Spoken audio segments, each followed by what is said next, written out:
Pounders, welcome back. The first episode of Best Ball Mania 6.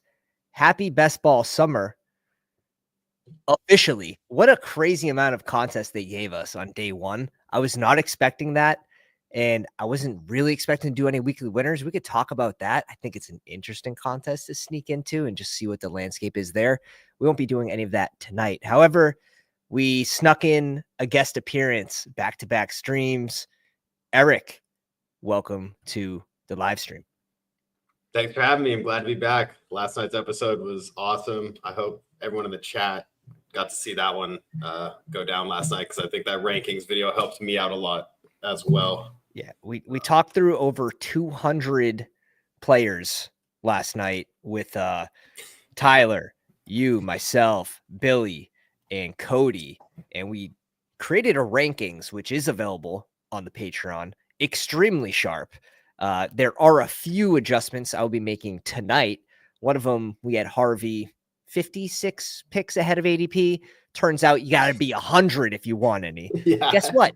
The biggest advantage to drafting on day one with the least amount of information possible is being able to get some closing line value on these players. If you're not getting that, there's actually no reason to be drafting. Now, yeah.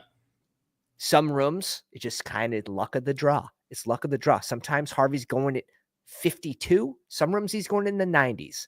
So I don't know if you've had any luck today, Eric, but in my few rooms, it's been 50s and 60s. And I think if you see him in the 70s, you got to grab him right now.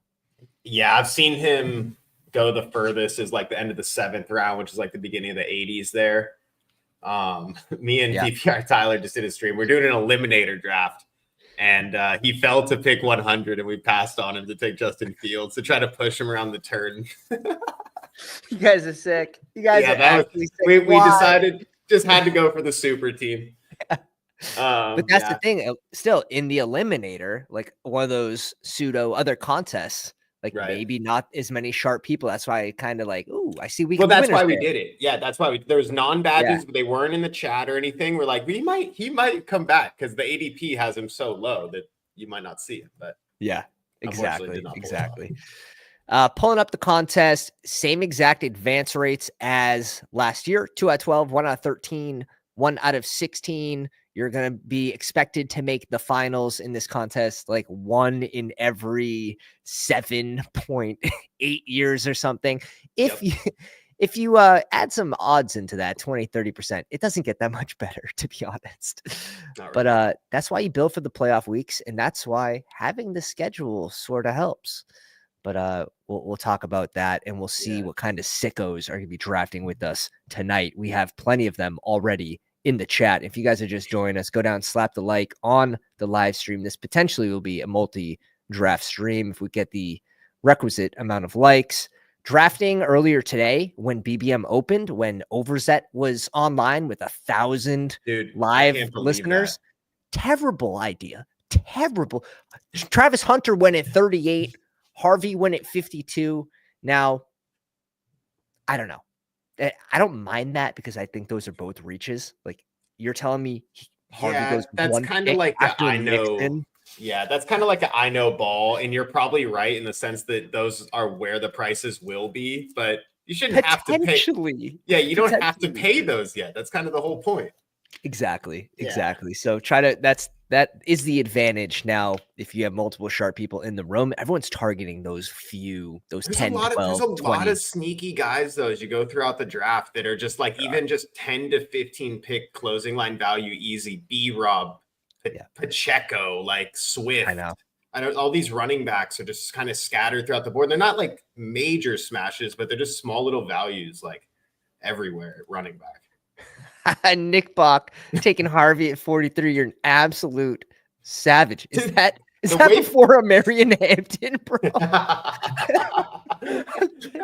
can't, guys. It's too early. It's too early for this. I can't wait to jump in this room though. But yeah, the contest advance rates are the exact same. Love to see the big prize up top. You're going to be getting your money back if you make the finals. I like that. I do like that. And then you have the regular season payout, which Some people like it, some people I don't. don't like, but that's okay. I know it's. I do say like just throw it all in the finals, but it'll give you something else to look at. I shouldn't talk shit about it because I got a top 1,000 team before, and it was nice to get some money. Hell yeah! But that team was really gross. I'll tell you that. It was like an Adam Thielen. It was a grosser from 2 years ago. That's the thing. Like you are just ping ponging weeks. There's no skill. You can't plan for it. I knew the team was dead as soon as it advanced. I was like, this team is not making it through week 15, even though it's a top 1,000 team right now. Right. Like I know for a fact it's not. It's good to get the money. There was the puppy 2 last year that did the regular season. I came in 24th with the lineup. That was it's like $600. Now it's nice when you get those, and it's funny when you're watching it too, because you can go from 20th to 480th in 1 week if you score 80 points. So there is like another stress level to that, and you can't control it. Have you seen the eliminator format before? Yeah, it's fun. Okay. It's fun. Okay. I'm going to be breaking that down relatively shortly. I love that contest. That's where a lot of my weekly winners funds are going to go to maxing the eliminator this year. Okay. I like that. If you guys haven't looked at it yet, 6 out of 12 in the first room, so 50%. And then a bunch of coins. It's just 50% 16 times, and then you win $76,000 minimum. Yeah, that's it. That's it. You just got to hit that many coin flips in a row. Sure. Just red or black 16 times in a row. Take that bet to Vegas and you'll do better, honestly. You would. You would. It's crazy, but it's such a fun contest that I enjoy this more so. I think there are some edges here, like Jalen Tolbert's your guy in this contest. Yeah. Jalen Tolbert's the guy. For sure. But it'll be interesting, right? If someone builds for straight ceiling and like your team could just get crushed on 1 week. That's why you draft. Entertainment value is high with that contest. Each week you get to watch football and see how your eliminator teams are doing. That's a lot of fun. That's a lot of fun. The sprint down from a $50 entry point to $20 and 2 out of 12 advance. And then the playoffs are 9,300 teams for week 15, 16, 17. It's I believe it just adds those weeks, right? It adds week. Yes, it's just 15, so it just 16. Takes pod luck out of it, which if you make gun to my head, I can only play one contest on Underdog. I think I'm playing with sprint, to be honest. Once I had the schedule, at least. I love this contest. Yeah, me too. So it's going to be, you're just going to get your money back for advancing too. So it's going to be a little more top heavy of a contest, which is fun, for sure. In my opinion. Yeah. It's fun. Very, very fun. Yeah, I mean, 20, it's not like the most amount of people ever, only 55,000, but it's 150K up top. Like, got to keep in mind, like a battle royale on a weekly basis is what, $7, and it's like 30K to first or something. Right, so right, with almost the same amount of people. Yeah. So let me do a little quick math here. Oh, clear the calculator. 2 divided by 12 is 16%, and then you multiply that by 150 entries. You're expected to have 25 teams, so 25 out of 9,300. You could do the math there, but it just gives you a different sweat value, right? And there's no pods. It's everyone that makes it to the finals, 3 weeks, and a very interesting contest. I'll definitely be throwing some money at that one as well. Yeah. And a different strategy as well. The Schnauzer. Yeah. Did you have anything for the sprint? Sorry. No, I don't. It is a different strategy, but I just think you need the schedule personally. I agree. Yeah. Big time. That's where it's like week 15, 16, and 17 are just as important. You're not just staring. If you find 17. A team that plays 3 dome games or something, like automatically a one round increase. Like Eric is a big fan of dome here. Big dome guy. Big dome guy. I do have a big dome. This is how big my dome is. Look at this. This is where I have to put my hat setting. This is my hat setting. I'm on 3, dude. This thing's the first on 3. That's a big dome. Melon. Absolute watermelon up there. The Schnauzer, this is 20 entry max. $3 contest, still 100K up top. So sick. So sick. It's so sick. 2 out of 12, 1 out of 10, 1 out of 10. I believe that is the same for the puppy. Nope, it's got to be a little different. No, 2 out of 12, 1 out of 10, 1 out of 10. 375, 310. So just a slightly bigger final and same amount up top, which is interesting. 75, 50, 25. 50, 35, 25. So a little more of a drop off, which really makes 100,000 entries for the Schnauzer? That's wild. 186,000. That's crazy. I can't believe they dropped all these on day one. It's pretty sick. It's pretty sick. No, honestly. Did one of these multiple of these filled? 2 rooms have filled of the big dog already. $500 contest. Yeah, just a little 32 grand to max it. Yeah. No big deal. People do it. The marathon, I wasn't the biggest fan. Honestly, not for me. I wasn't the biggest fan. However, if you're going to play this format, it's probably better to play it on Underdog than one of those other websites that one of the other best ball sites that just focus on marathon type drafts, right? You Potentially, you have people that are coming in with the week 17, like, I gotta do this. And you're drafting against those people. I think there could be a slight edge if you like that contest. That is right. I'm just so bad at it. I mean, it's never done well in these season contests. It's just different. Here we go. +8 for BBM. Jump on in. The water is warm. So the sprints start week 15. Yes, so 2 out of 12 advance, and then the playoffs start week 15.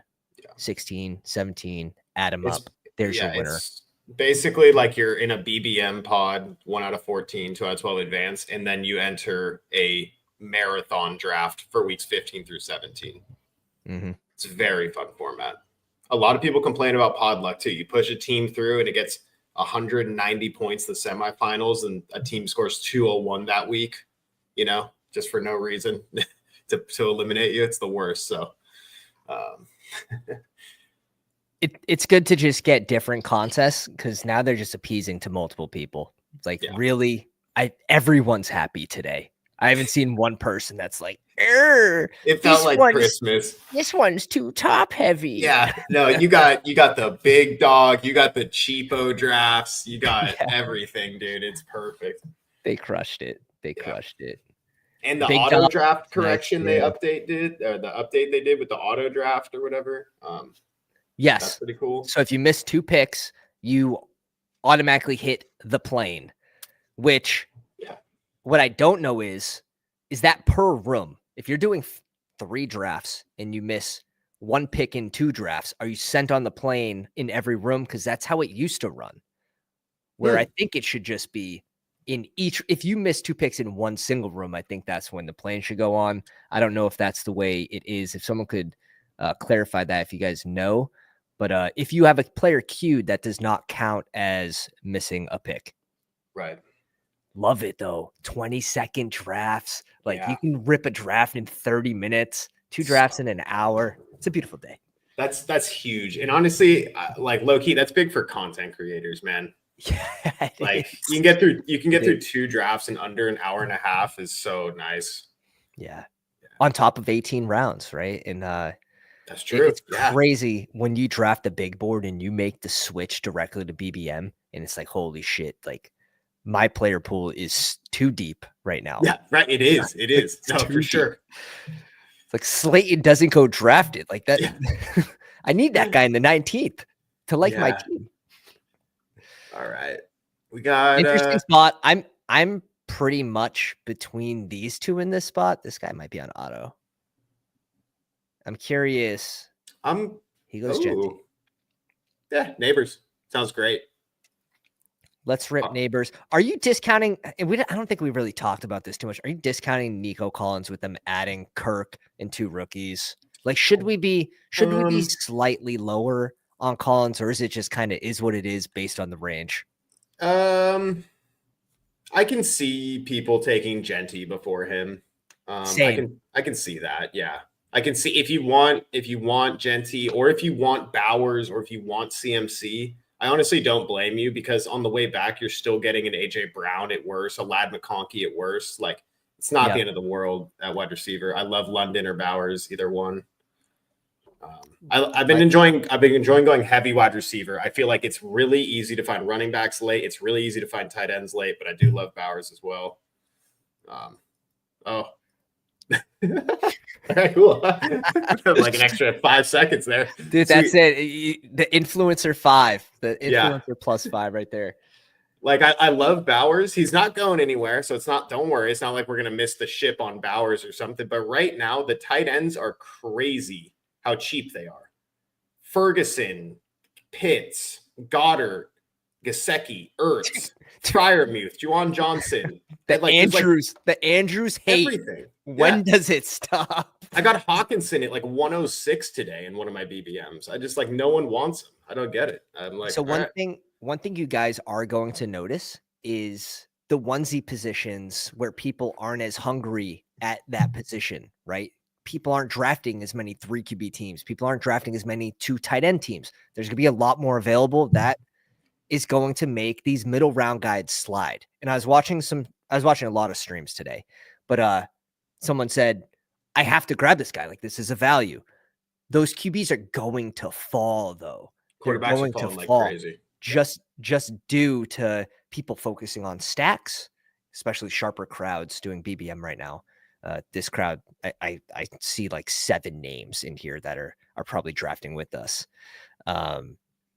Absolutely. I've seen it all day. I've seen Stafford. If the Puka or Adams drafter doesn't want Stafford, he'll just fall. Tua will fall if one of the Dolphins drafters doesn't want him. Like, people are not just grabbing a random third quarterback. And not as many people are drafting 3 because you don't have 20 rounds. Yeah, my teams have all been like a 2-5, 8-3 today. I feel like I'm getting such good running back value that I'm stopping at 5. Yeah, and yeah, the tight end. I mean, I can't stop taking tight ends. Sometimes I get down to the bottom and I need a wide receiver, and I'm like, this tight end is probably going to outscore Ty Felton or whatever. Yeah, like, easily. I'll just take another starting tight end, I guess. I don't know. Yeah, no, we let her know. We let her know it is best ball summer.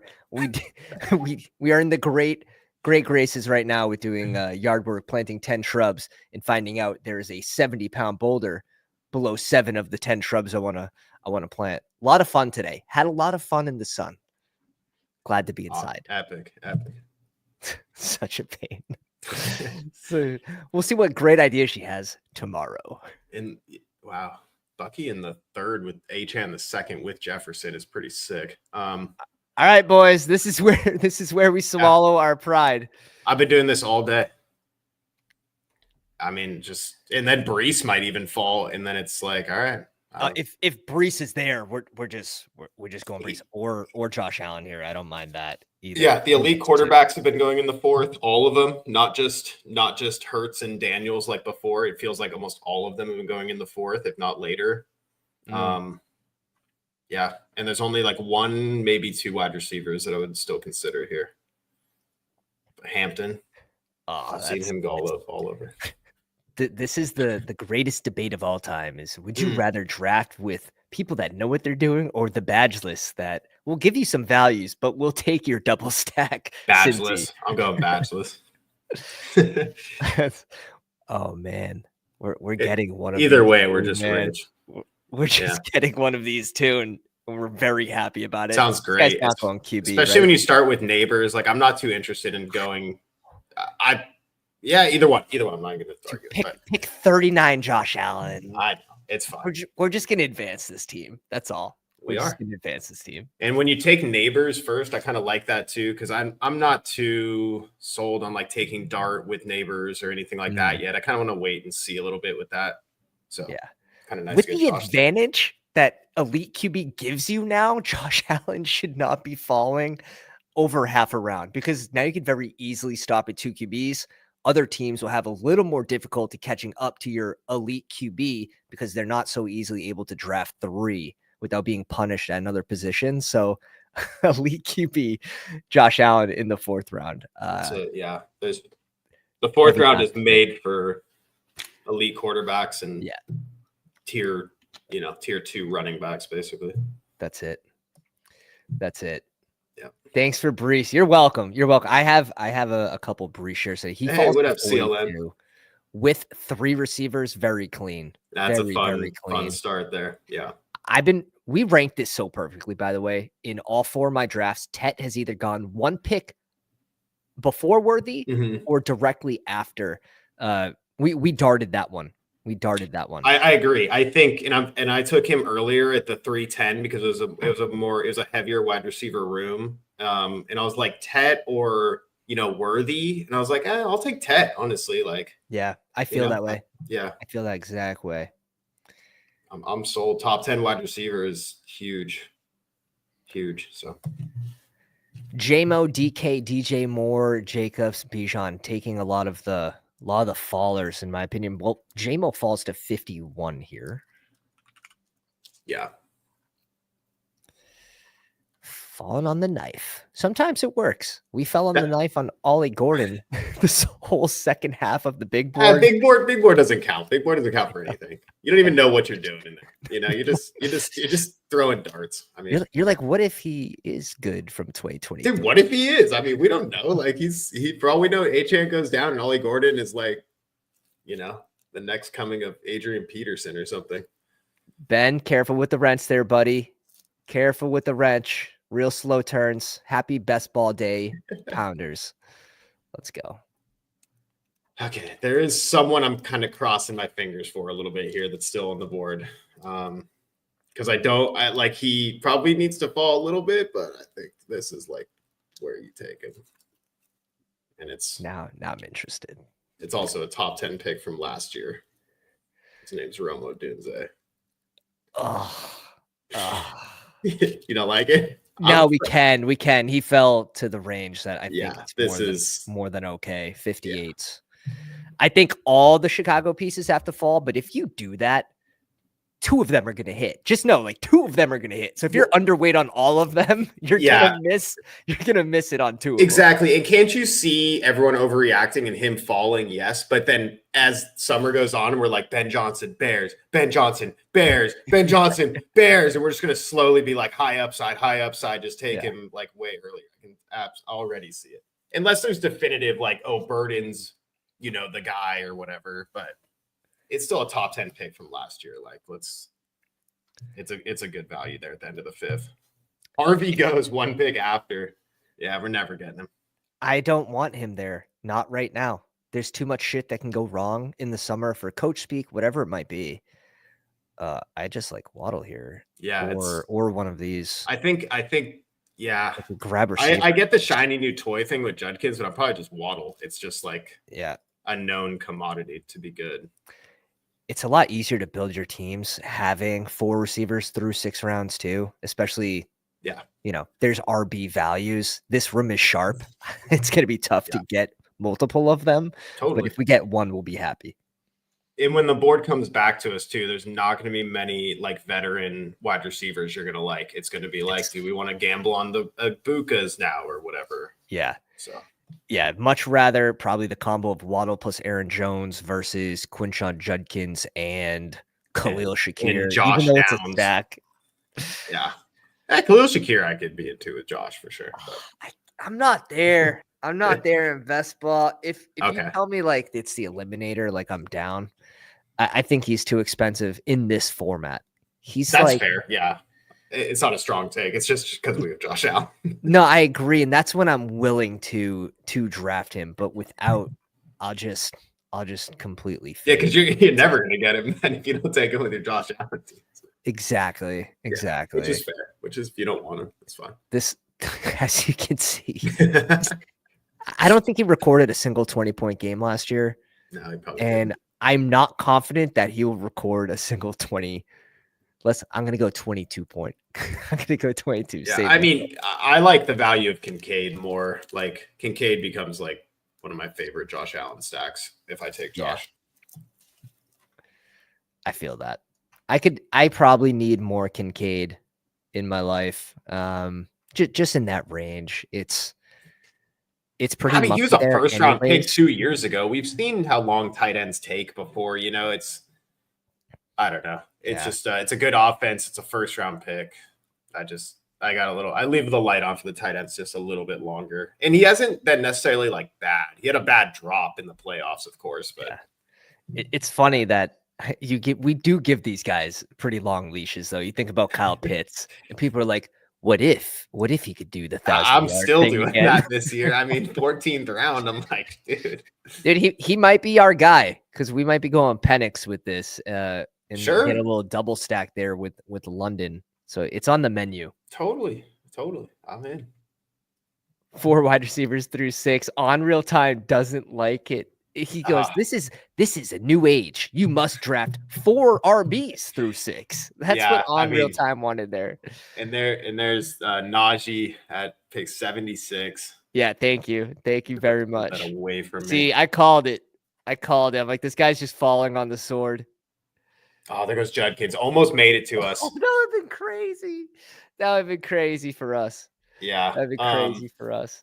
Let's see who this guy wants. James Conner's off. There's gonna be Pollard. I think I'm like Caleb maybe or Pollard.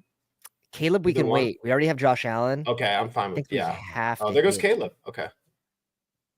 Yeah, I think we got. I'm sorry, I think I meant Caleb Williams, bro. No, Caleb Johnson. Yeah. Do you want to do Burden and double stack the Bears with Burden, or do we need running back? Go running back if you feel like we need it. It's fine. Now we're having fun.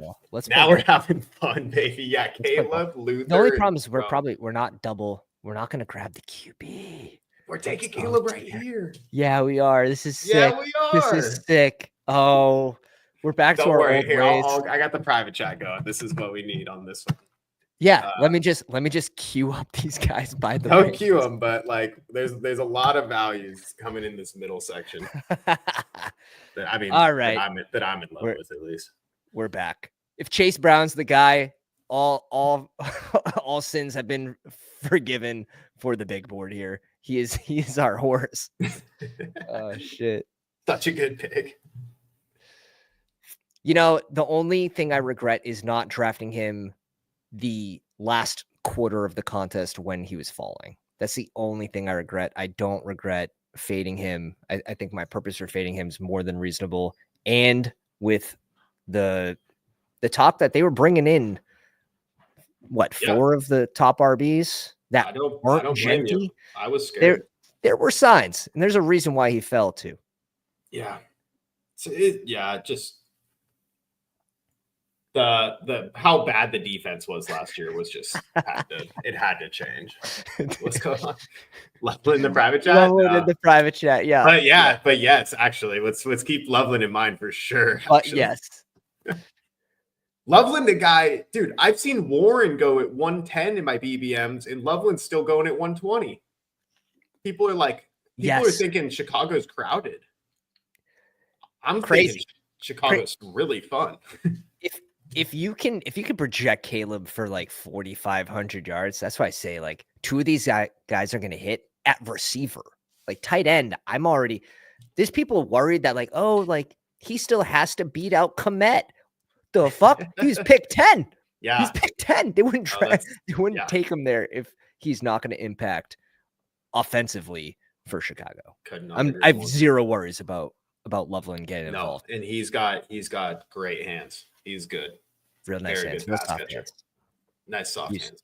Great guy. Where's a suit? He'd have your daughter home by 9. I mean 9:15 the latest. Ooh, geez, Fossil, really? We're doing Mims, huh? I think big winner. Yeah, that big? No, I'm just kidding. I don't think he's a winner at all. They drafted Pat Bryant. Yeah. I just messed around with you, Fossil. Maybe he didn't mean to do that. I don't know. No, he meant to. Oh. No. That's Bo Nix. Go Ingram there. I think if you go Bo Nix, Ingram is the better stack to grab at that point. You can probably get Marvin Mims opinion. back at 120 pretty easily. I would agree. We all were really excited for Marvin Mims coming out though. So something. There's something there. Your first in the private chat is like a must. Yes. It's a must. I think I'm 6 for 6 on him today. Better pick up the game pace. There he goes. There he goes. Oh, well, the other guy's available too. The later guy, if you want him. That's the thing. when they go with Colson Loveland at 10 and then they bring in Luther Burden, doesn't that just show they want to pick up the pace, in my opinion? Yeah. Loveland. And I mean, unless there's a running back, Pacheco, kind of interesting. Or Tootin. But Tootin falls. Tootin does fall. There we go. Let's bring in Pacheco. Really solid pick, in my opinion. Andrews is there. I still have a little tough time clicking Loveland over Andrews. Okay, he's gone. And now he's gone. Just because I don't think that's right. Like it's not right. Yeah. I don't care about, like, we already have a double stack that we're leaning into. I would like to bet on the offense, but yeah, there goes Warren. Oh no, let's triple stack the Bears. It's just something that seems like the premium price on it's going to go up so much over the draft season. There goes Tootin. I think it's a great pick. There's a lot of guys in this range. Like, don't worry. If you miss out on Harvey, guys, you still have Swift, Tootin, Pacheco, B-Rob. These guys are all going to rise slowly, in my opinion. Kyle Williams, really, I think you can let him. You can wait a little on him. He's not coming back. We can go Charbonnet here if you think RB. Yeah, I do. Yeah, let's go Charbonnet. Just because I'm willing to try to push Kyle Williams. Let's hold off on tight end. We both agree that there's some pretty good values at tight end. We have our double stack with Caleb. I'm fine with that. I like that. Yeah, Kyle Williams, I'm willing to draft like the pick after Trey Harris is gone. Because I do think, there's Jaden Higgins, but then there's a long list of guys that I don't want.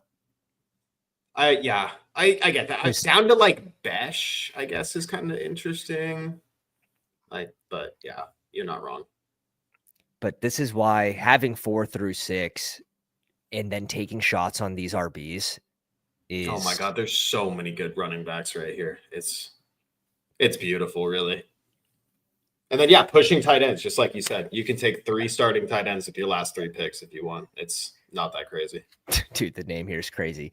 But I hope they do. Caleb seemed to be really overthinking it last season. The thing is, there was so many eyes on him because he was 1 overall that the expectation was set too high, in my opinion. He didn't throw a touchdown for 4 games.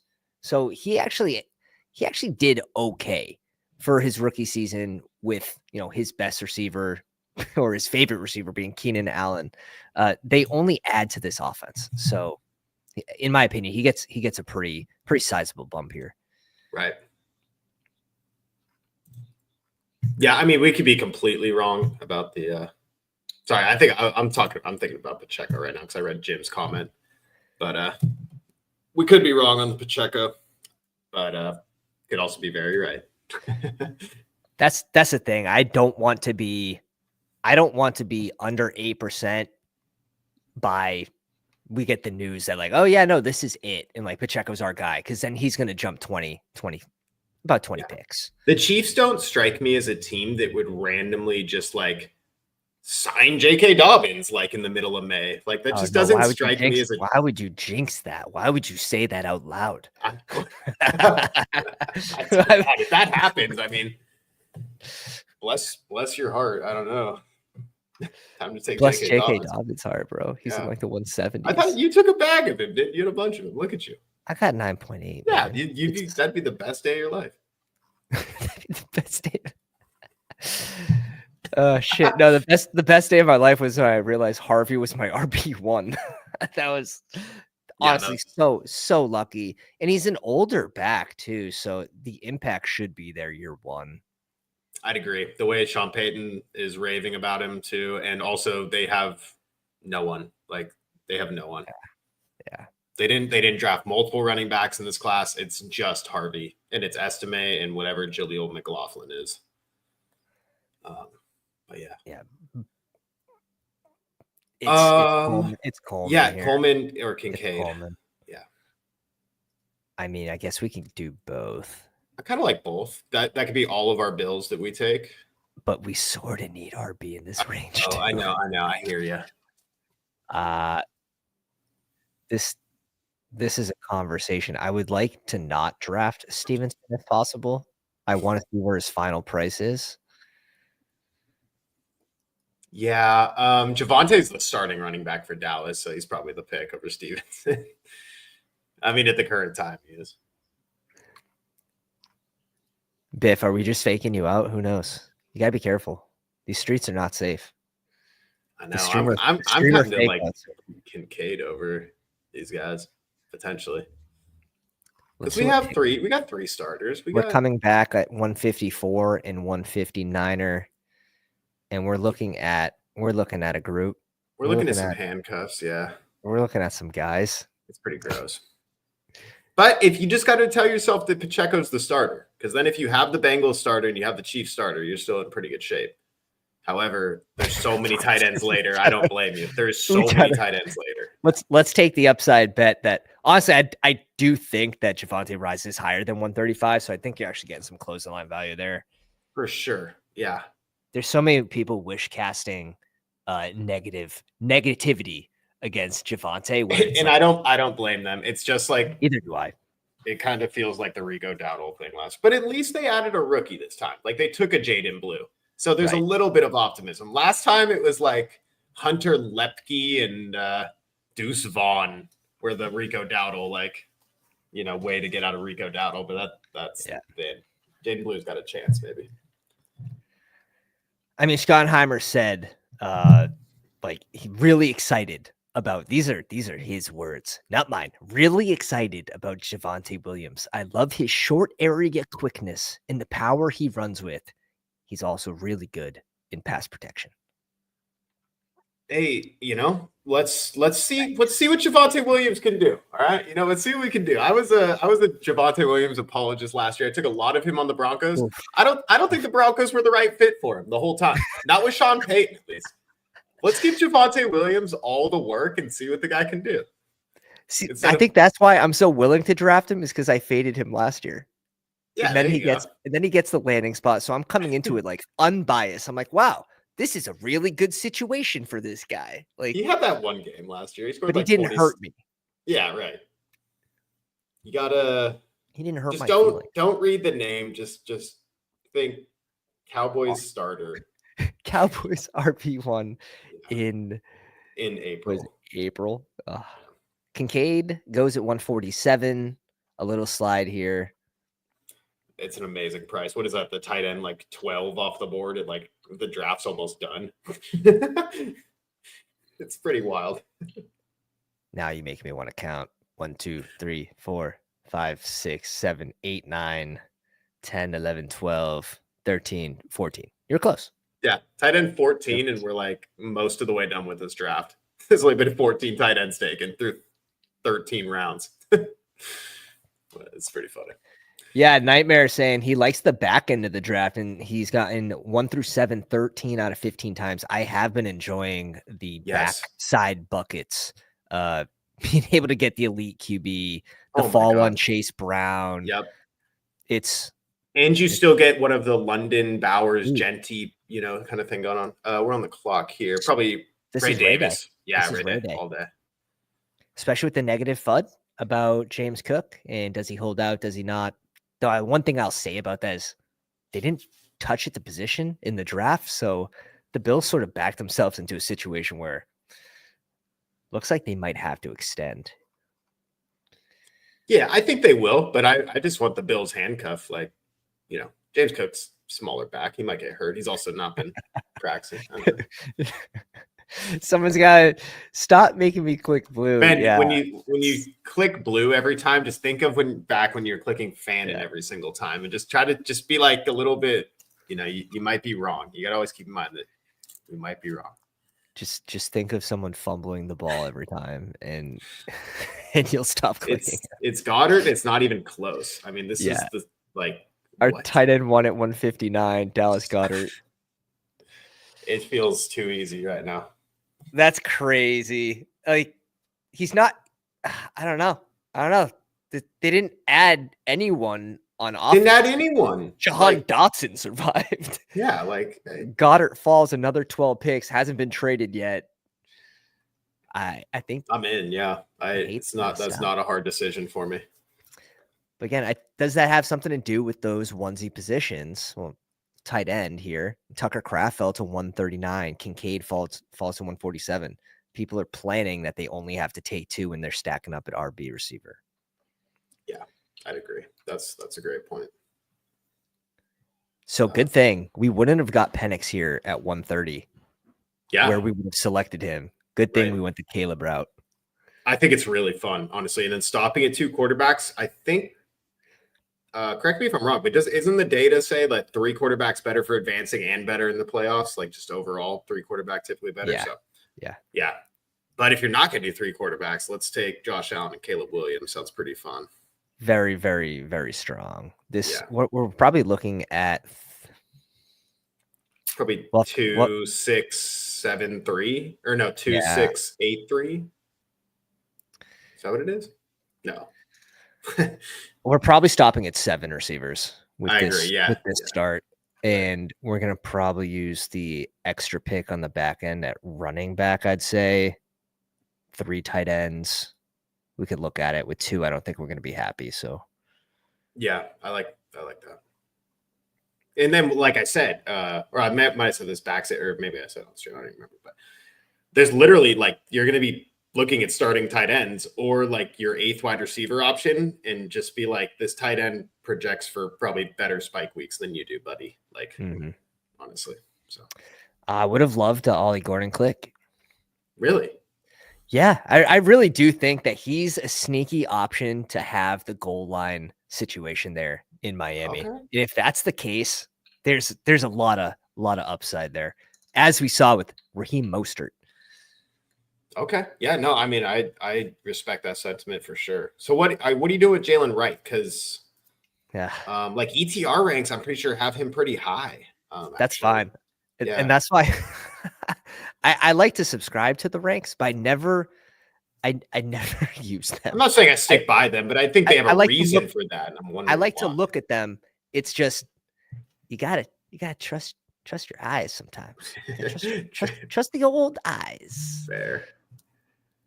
Braylon's a smash. If you want another tight end, is not a bad idea. If you want to grab one of these guys before it dries up, but they're pretty deep. I'm good with Braylon. Yeah. Braylon, get a little conference matchup here. Get in. I'm assuming his only value is going to be as a handcuff. Tolbert's a good click in this range too. Yeah. Tolbert is the perfect babysitter. Amazing pick down here. I posted a team. I just think I showed the receivers early, and it had 6 rookies. Yeah, with Tolbert. Taylor went. I know you like Taylor a lot. I would rather Otten over Taylor. Let's do that. Yeah, Otten in London's division or something. That's fine. Yeah, it's a lot of. Here's a little example of another build we did. Brian Thomas, Rashee Rice, Tet, Amika, Trey Harris, Kyle Williams, Jack Besh, Tolbert. Just the babysitter at the end there to tie it all together with the upside with the rookies. It's kind of an interesting way to build it. I just got all my favorite rookies on this team, so it felt pretty good. That's cool. So are there different color rookie helmets? What's up with that? Are we talking about the little player? Is that have they made it the color of the team? Is that what it is? Okay. Yes. Okay. I thought some were still bumblebees and some had color or something. Let me see. Let's actually go back. Yeah, Carolina's blue. Okay, no, there. Okay, yeah. Chargers blue and yellow. Yeah, got it. Okay, they went the team colors. Some are saying they went above and beyond. Pretty epic. Got it. It's sick, to be honest. It's the little things, dude. Caleb forever a bumblebee. Yes, sir. Wow. This flew. Amazing. 20-second clocks. I mean, super live teams all around. And related to that Jalen Tolbert pick, I think he's a better pick of the 2, but Michael Wilson just went right there in the second to last round. He gets no competition. Kind of similar to Tolbert. Yeah, he's coming into year 3, and I think Tolbert is as well. And they have Ferguson, Lamb, and then Cardinals have McBride, Harrison. So it's not all that much different. But you would take Dax passing over Kyler. Is about it. Yes. Yes. Also, another one of those chaperones. Yeah.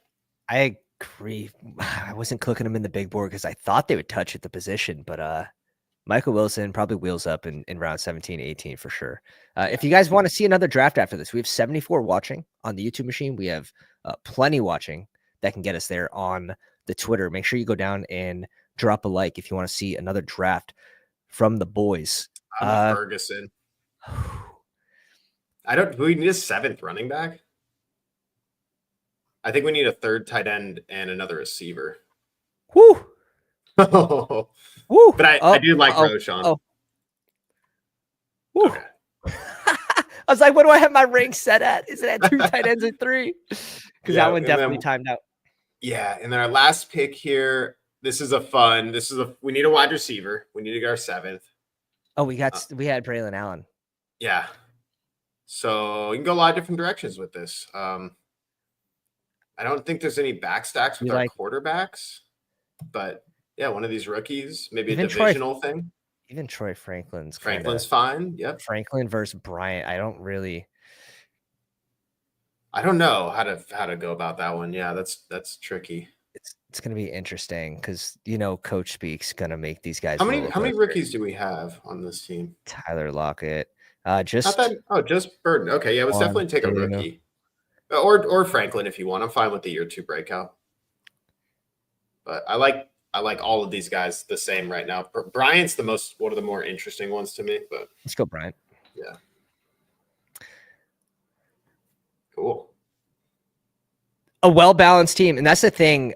As you go through, people are having, I'm not saying you guys, but people are having tough time adjusting to just allocating the amount of draft capital to these different positions, going from 20-round drafts to 18.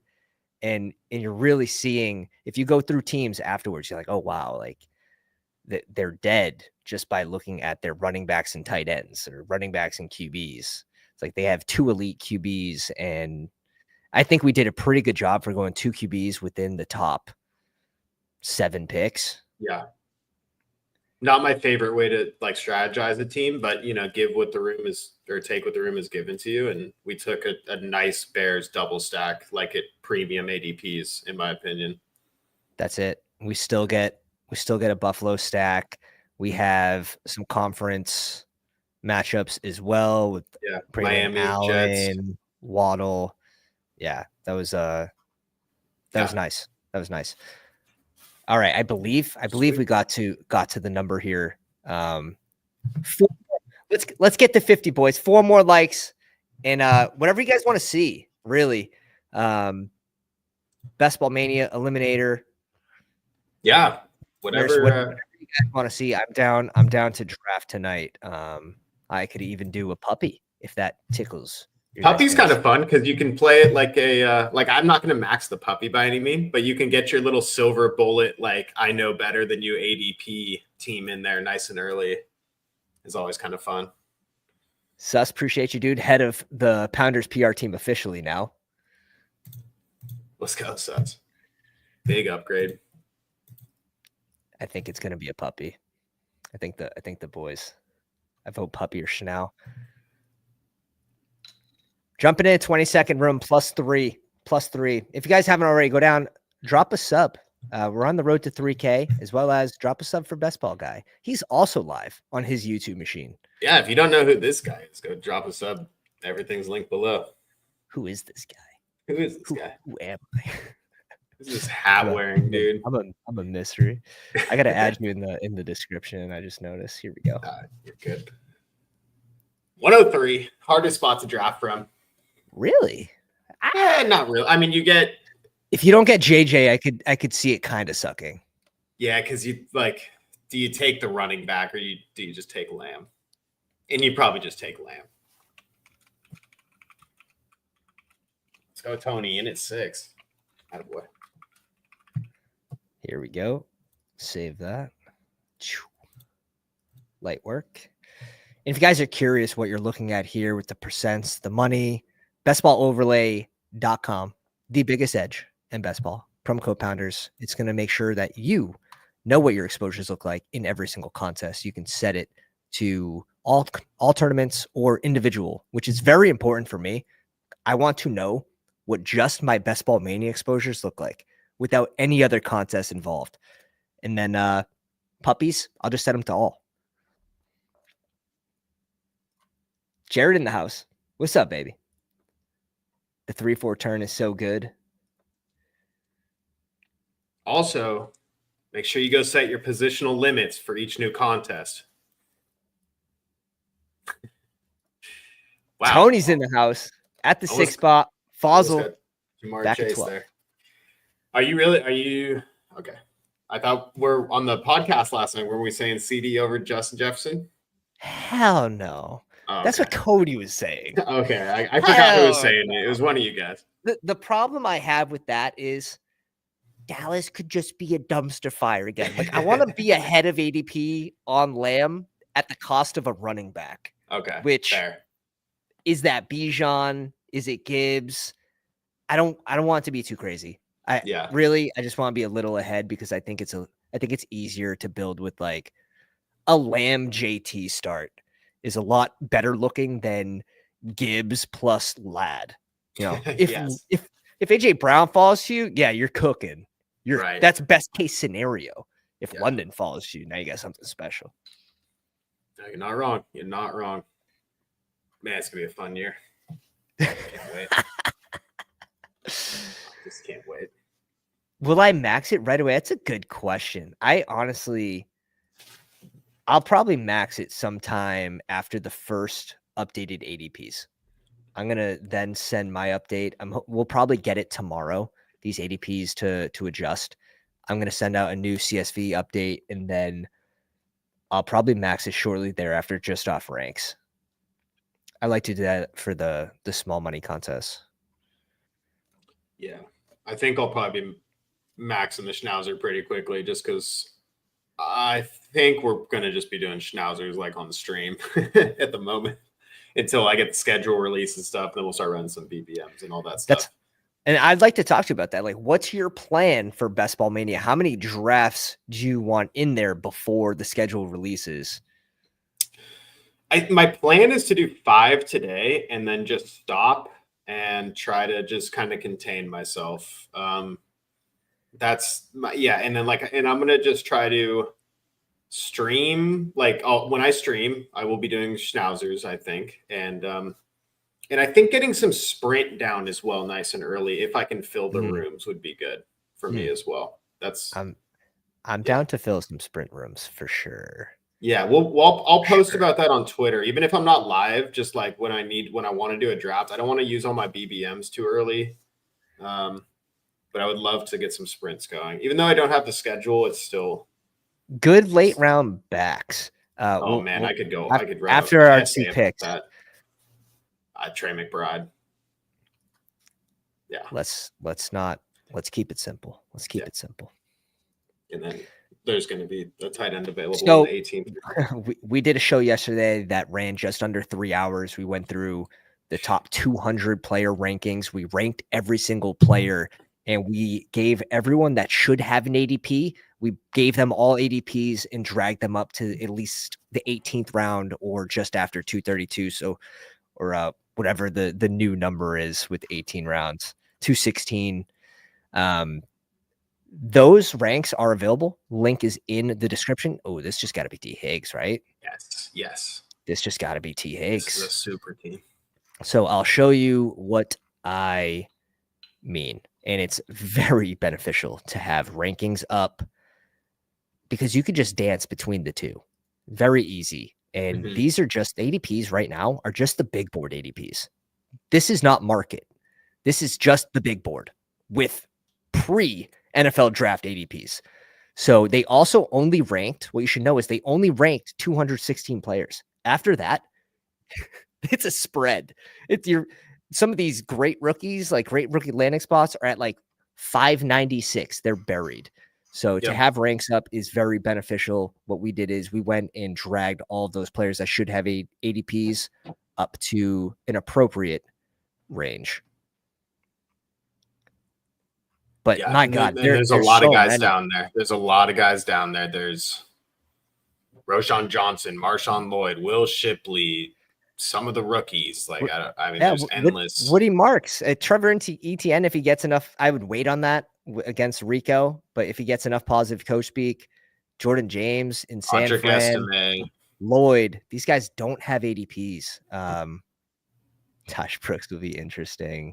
Roshan Johnson, you just said Estime, absolutely a major winner. Mm-hmm. Yeah. Eagles, Eagles, very sharp drafter, drafted a boatload of Estime. I think McLaughlin as well. So that one probably gets crushed, but Estime can get there in half point PPR just on those tutties if he has that goal line roll, which assuming he does. Crushes. Let's go, buddy. Good to see you, dude. Let's go. No, this is an awesome start. And yeah, there's a lot of running backs down there. All 3 tight ends that went in the second round do not have an ADP. We have Mason Taylor directly next to Gesicki and Pat Fry. He could go higher. It's going to be interesting.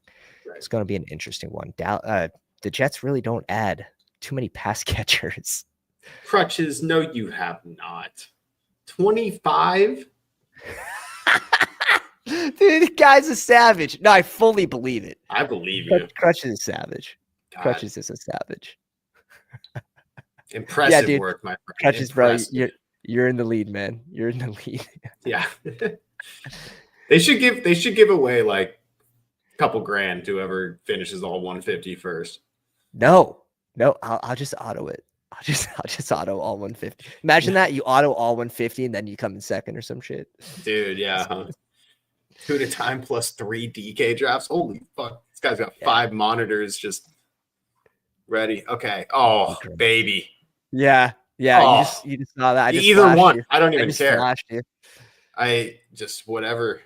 Either one is amazing. PBM 6 win. This dude on auto? No. He goes Tet. Okay. Then yeah, it's Hampton. You'd love to see when the ranks are right there and your top 2 players are right at the top of the board. Tet would have been a home run. Man. Yes, absolutely. Yeah. Which I'm surprised after he grabs Mike Evans ahead of ADP. He's got that division. Click here. Yeah. He's running that NFC South. It's going to be interesting how people view Trayvon Henderson's landing spot because I think he should slightly fall. Like, I would just rather Mixon over Henderson at this point. Yeah, I'm Burrow goes to the Chase team. Probably a wide receiver. Hunter. Yeah, do it. Yeah, easy. He's been rising pretty quick. I think in this range, that's kind of what I was trying to say last night. I was like, I don't know. I just think the hype around Hunter gets him above a dudes like Godwin, Addison, Waddle pretty easily in most rooms. I don't know how much closing line value you're going to have on pick 51, but he should still have a very good ceiling, right? Mm-hmm. Single game ceiling for best ball, especially Travis Hunter's caliber entering week 15, 16, 17 is something to be excited about. Yeah, and he's gone all over the board today. I've got him personally at the end of the 5th. I've also taken him at the beginning of the 4th, and I've also seen him go in the middle of the 3rd. So he is all over the place. But one thing for certain, you're not getting him at 70. No, so if he's not going down. If you want him with this bucket here, you got to pull him up. Right. And then you could be getting something very unique considering Hampton is probably coming up as well. Right. And he falls. Yeah. With Higgins, who also fell with Higgins shouldn't be falling. No, that the Bengals, there's not a better passing offense in the NFL, and it's not close. Higgins was if you go back and look at his games, I'll pull it up just for my own amusement. Higgins won me $20K last year. Like you don't have to sell me on Higgins. Wasn't he wide receiver 2 points per game basis? Yeah, he was. I just can't believe it sometimes when I look at it. It's like, holy shit, this guy's like better than Chase. He plays, he scores a touchdown. Like it's honestly. A lock. Yeah. Look at that. Beautiful week 17. 11 for 12 for 11, 131 in 3. He went nuclear. Him and Neighbors are on my second place team. Ours too. We probably had the same players. We had Neighbors, Higgins, Mims, and Brian Thomas hit our lineup. I didn't have Mims, but he was. Okay. I think he was near nutted. Mims. Yeah, because it was the Bengals Denver pairing, week 17. Yeah. And then our running backs were so gross. I think Chase Brown and Tajay Spears hit our lineup with like 11 each or something. What's disgusting is the third. It was Bijan who was popping off 2 touchdowns before halftime, week 17. In the third quarter, he had 1 yard. If he had 8 yards in the third quarter, I would have won. Oh God! you hate to put it like that, but you can't draft this guy this season.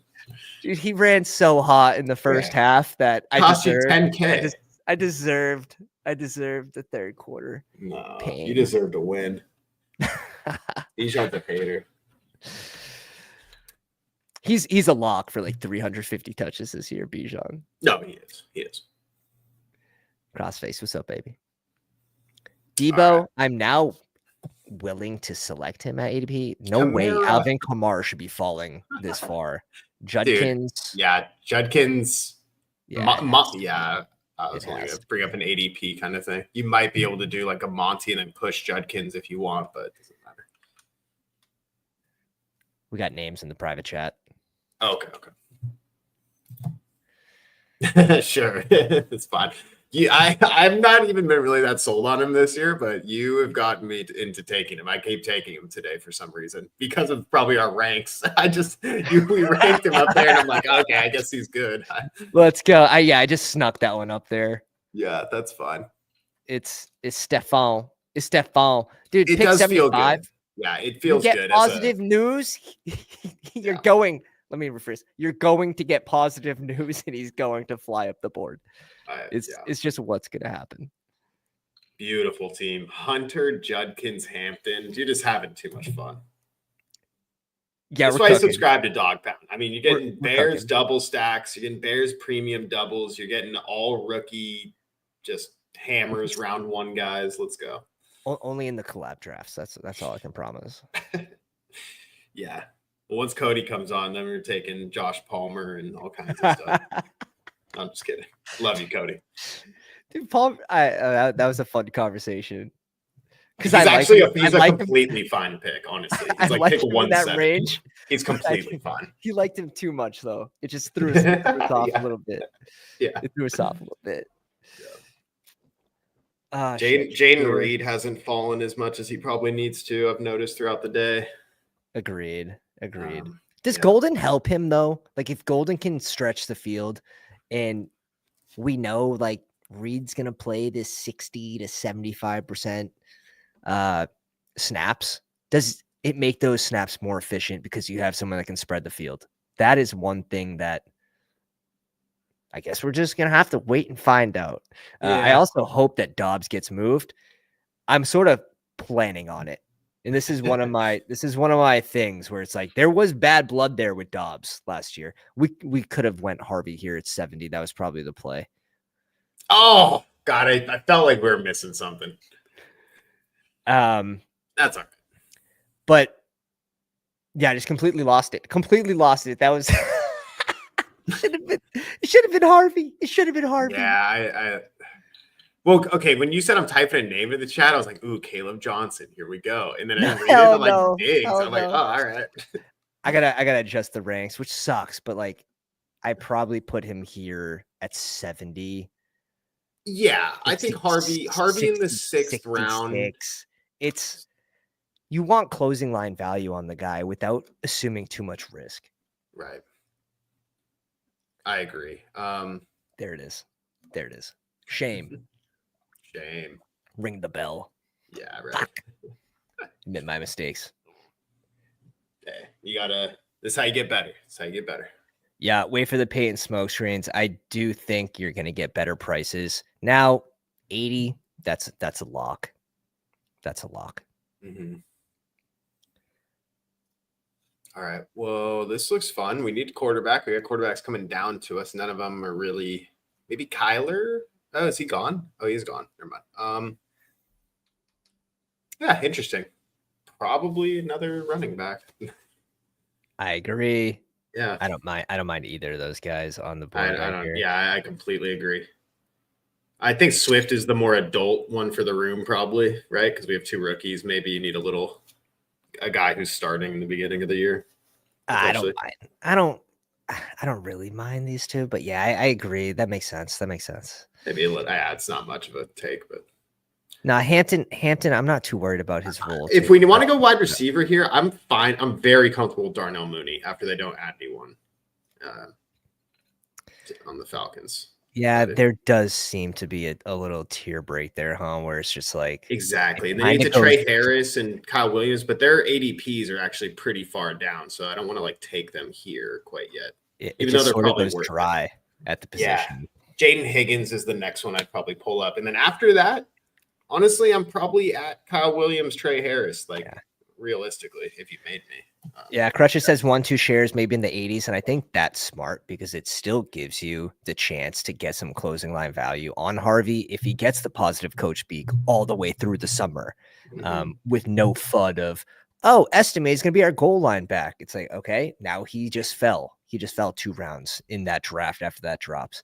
So I do think you'll get different prices on Harvey. Today, when Pete was live streaming, is probably the most expensive he's going to be all year. And I think people watch those streams and then they get that price like in their head that's where he goes or something. And so I think I'm going to get in rooms later, even when I'm drafting tonight, that doesn't know Harvey needs to even go in the top 100, to be frank with you guys. Exactly. I bet I will get Harvey a pick like 95 in a puppy later tonight. So. Look at how many badgeless are in this room alone. I mean, you have 4. Now, Zachabot's got some sort of ranks up, I think.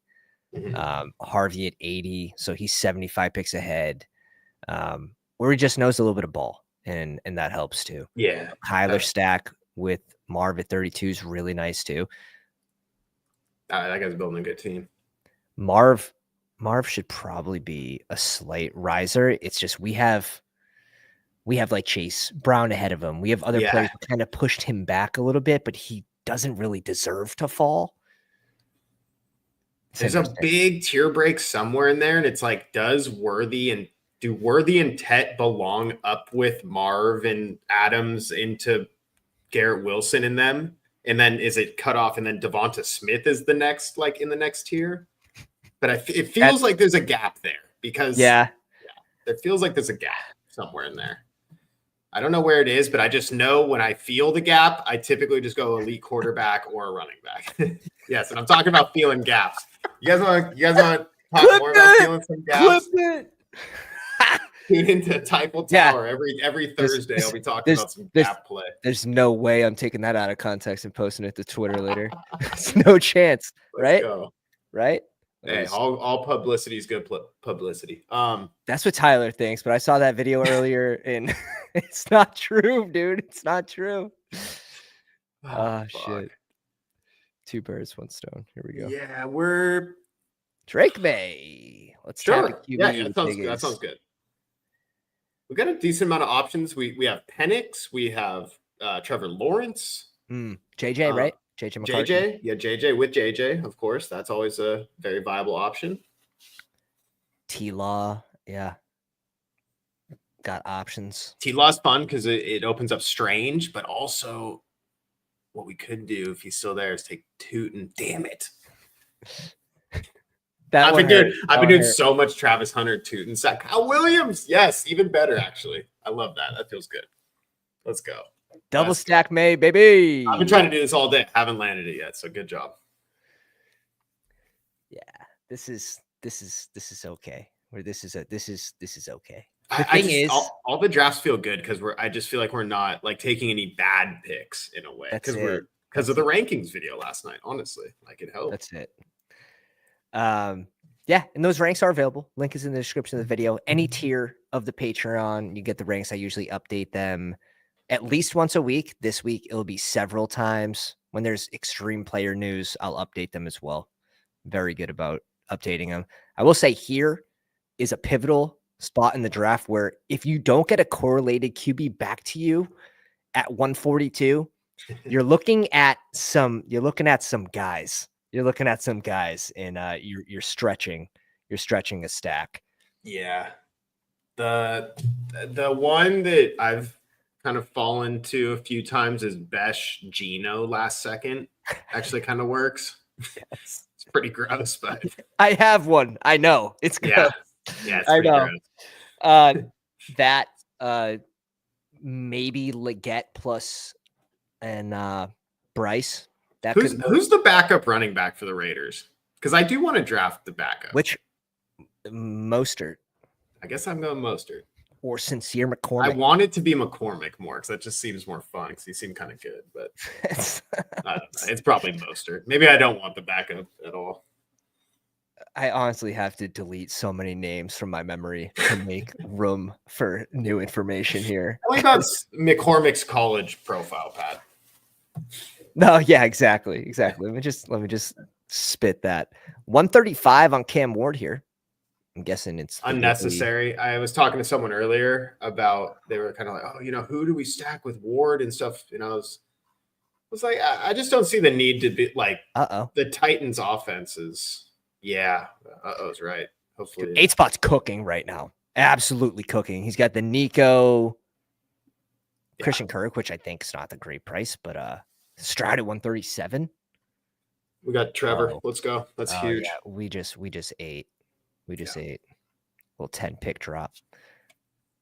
That's so good. And then I get the Patreon. Like, yeah, I got you, boy. Links in the description, but we will feed it to you with a spoon, pounders. That's it. Yeah, we'll just drop some spoons right after that. I got you. Yeah, how comfortable are you adjust these two QBs, or do you want? I'm comfortable with it. Penix. Yeah, I think we do Penix. Do you think so? The Penix is just staring at us right now. Yeah, I agree. I like Penix, and I'll just hit the private chat. Too many moments in this draft. Too many moments. Too many. I like the Penix. I can never just get on a stream and just say normal stuff. Every time. Everything's taken out of context here. I'm sorry. Yeah, no, it's fair. I'm sorry. Private chat. Look how pretty Best Ball Overlay looks right now with the stacks. It's just it's lighting up like Christmas in April. Absolutely, it's beautiful.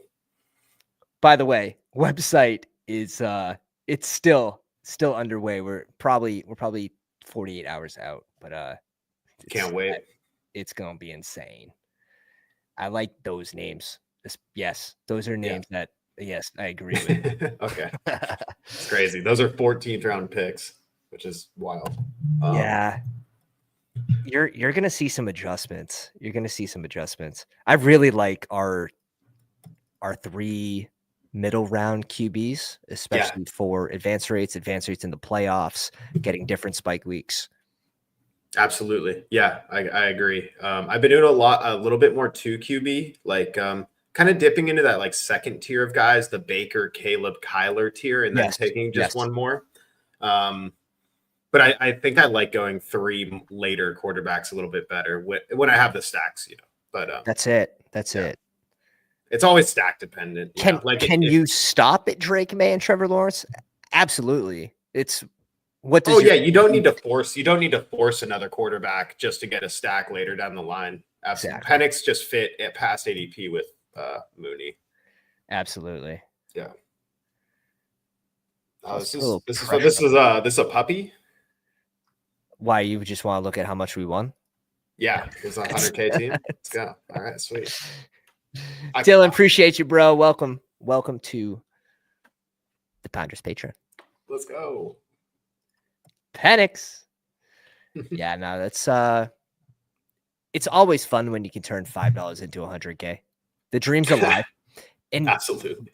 Look at this, 75K to second place. It's not a top heavy contest, too. Like, you have 10% of the prizes going to first place, not top heavy at all, but second place still 75K. Third place is half of first place, which that's usually second place is half of first place. Yeah. It doesn't drop off that much until, I mean, really Really, it's just pretty flat all the way down. It's really, really nice.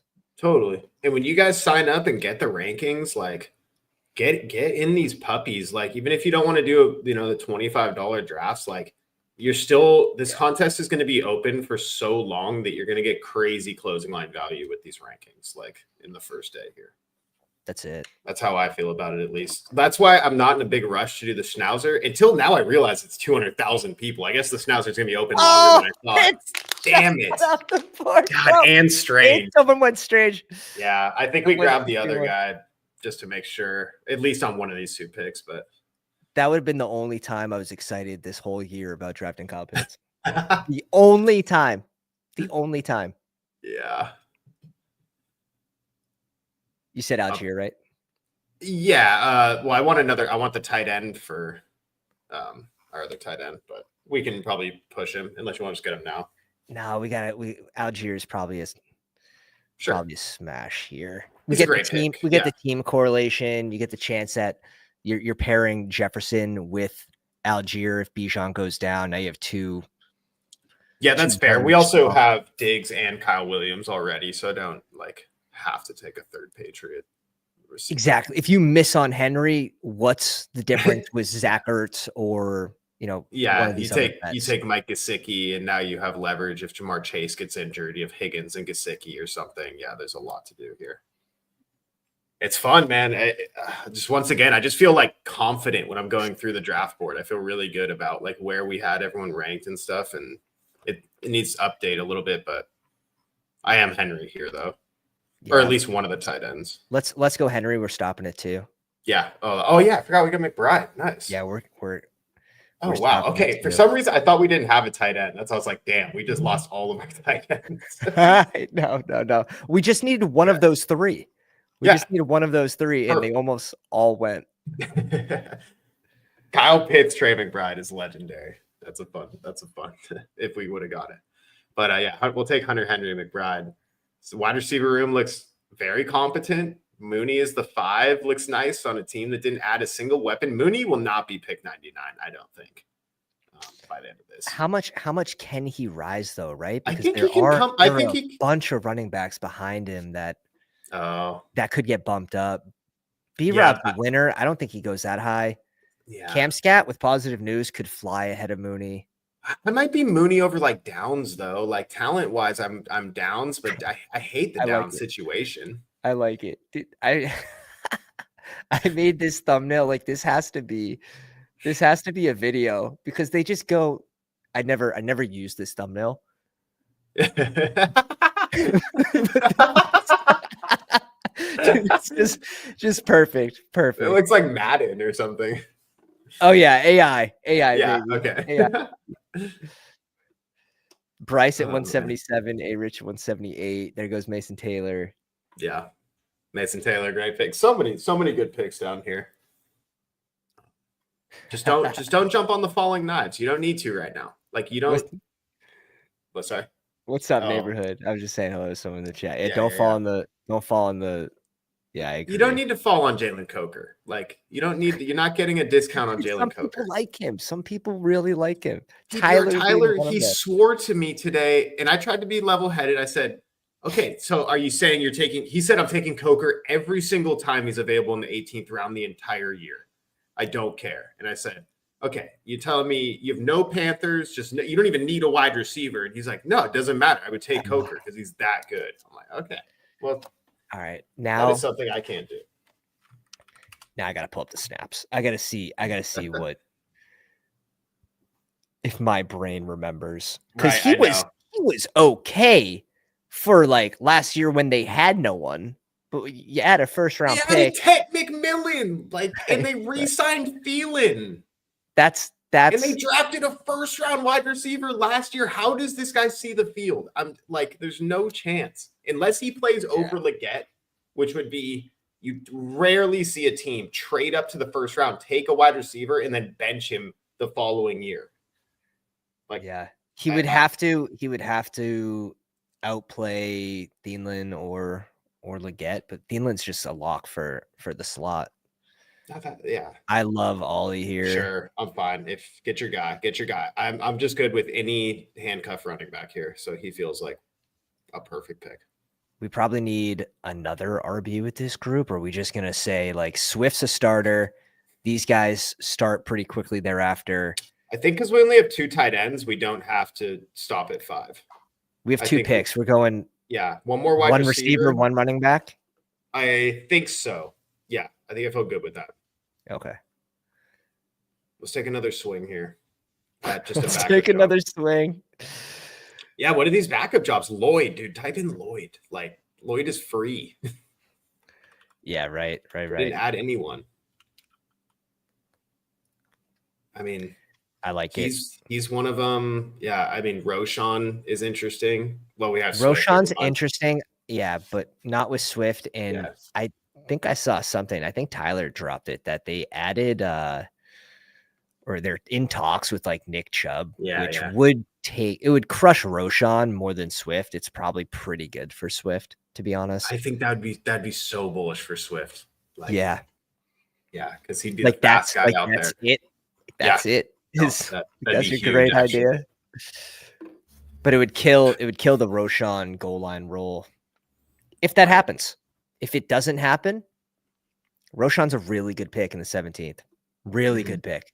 I had 32% Roshan last year, and everyone thought I was crazy, but he was the guy over Khalil Herbert. So yeah, he was 6 touchdowns on 150 yards. He didn't do anything, but the fact that take was right. If Swift got hurt, Roshan would have smashed. 52 yards a game at a time.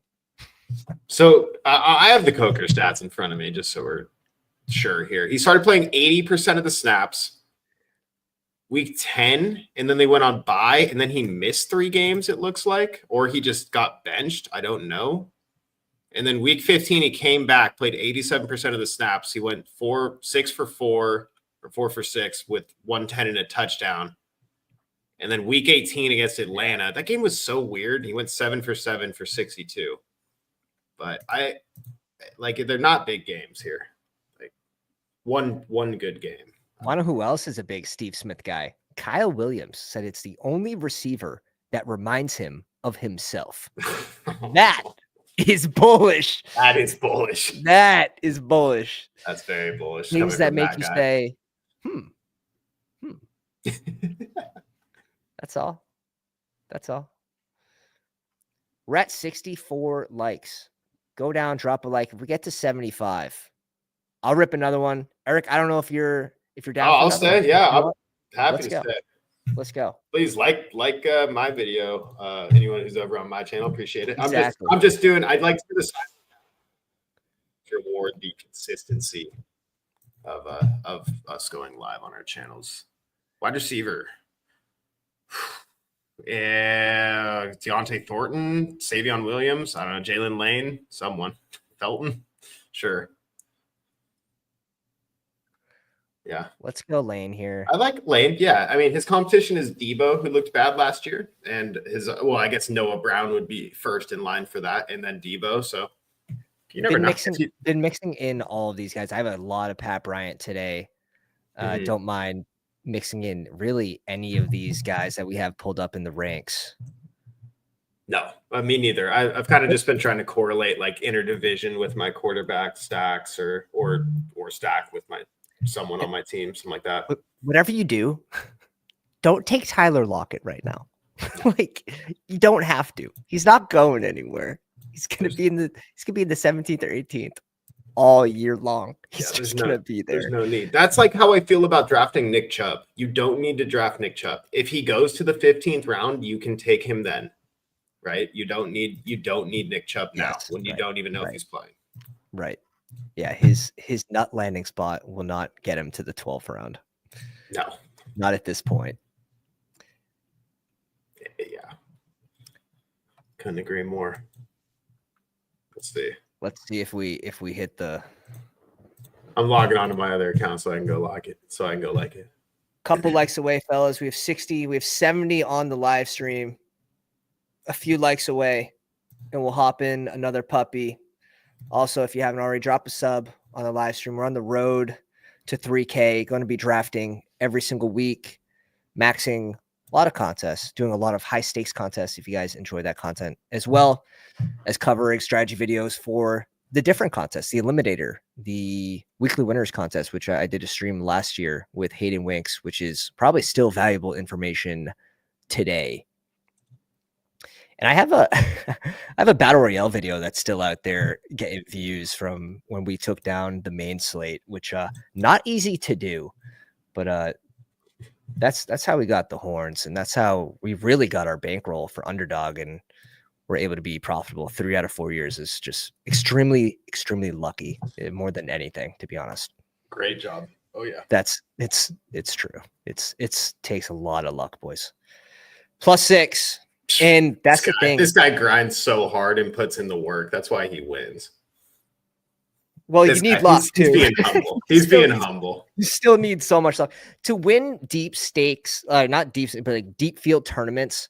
The expectation, people I think have too high of expectations, which is dangerous.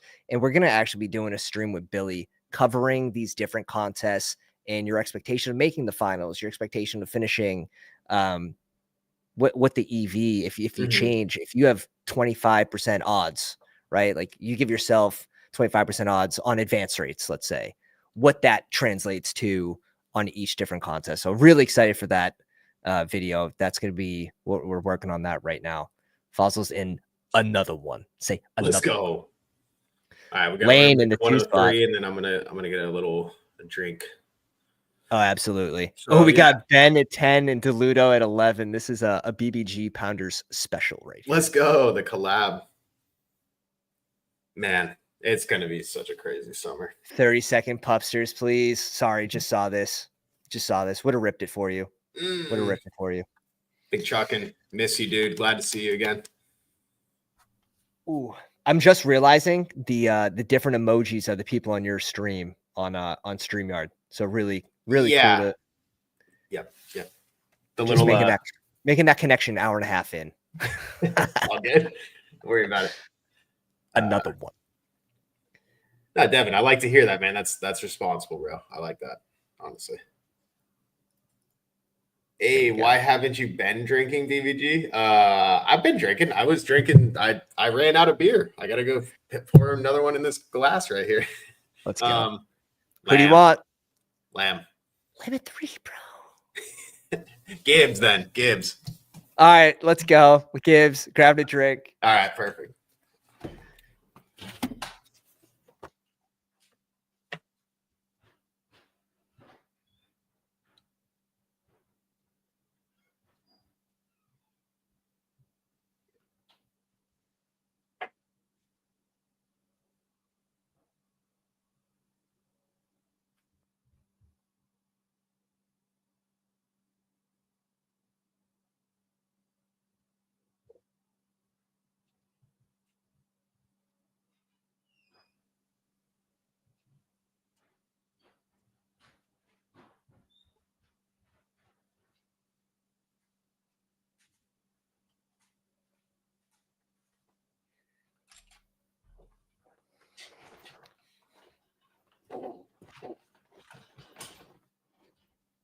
Damn rug.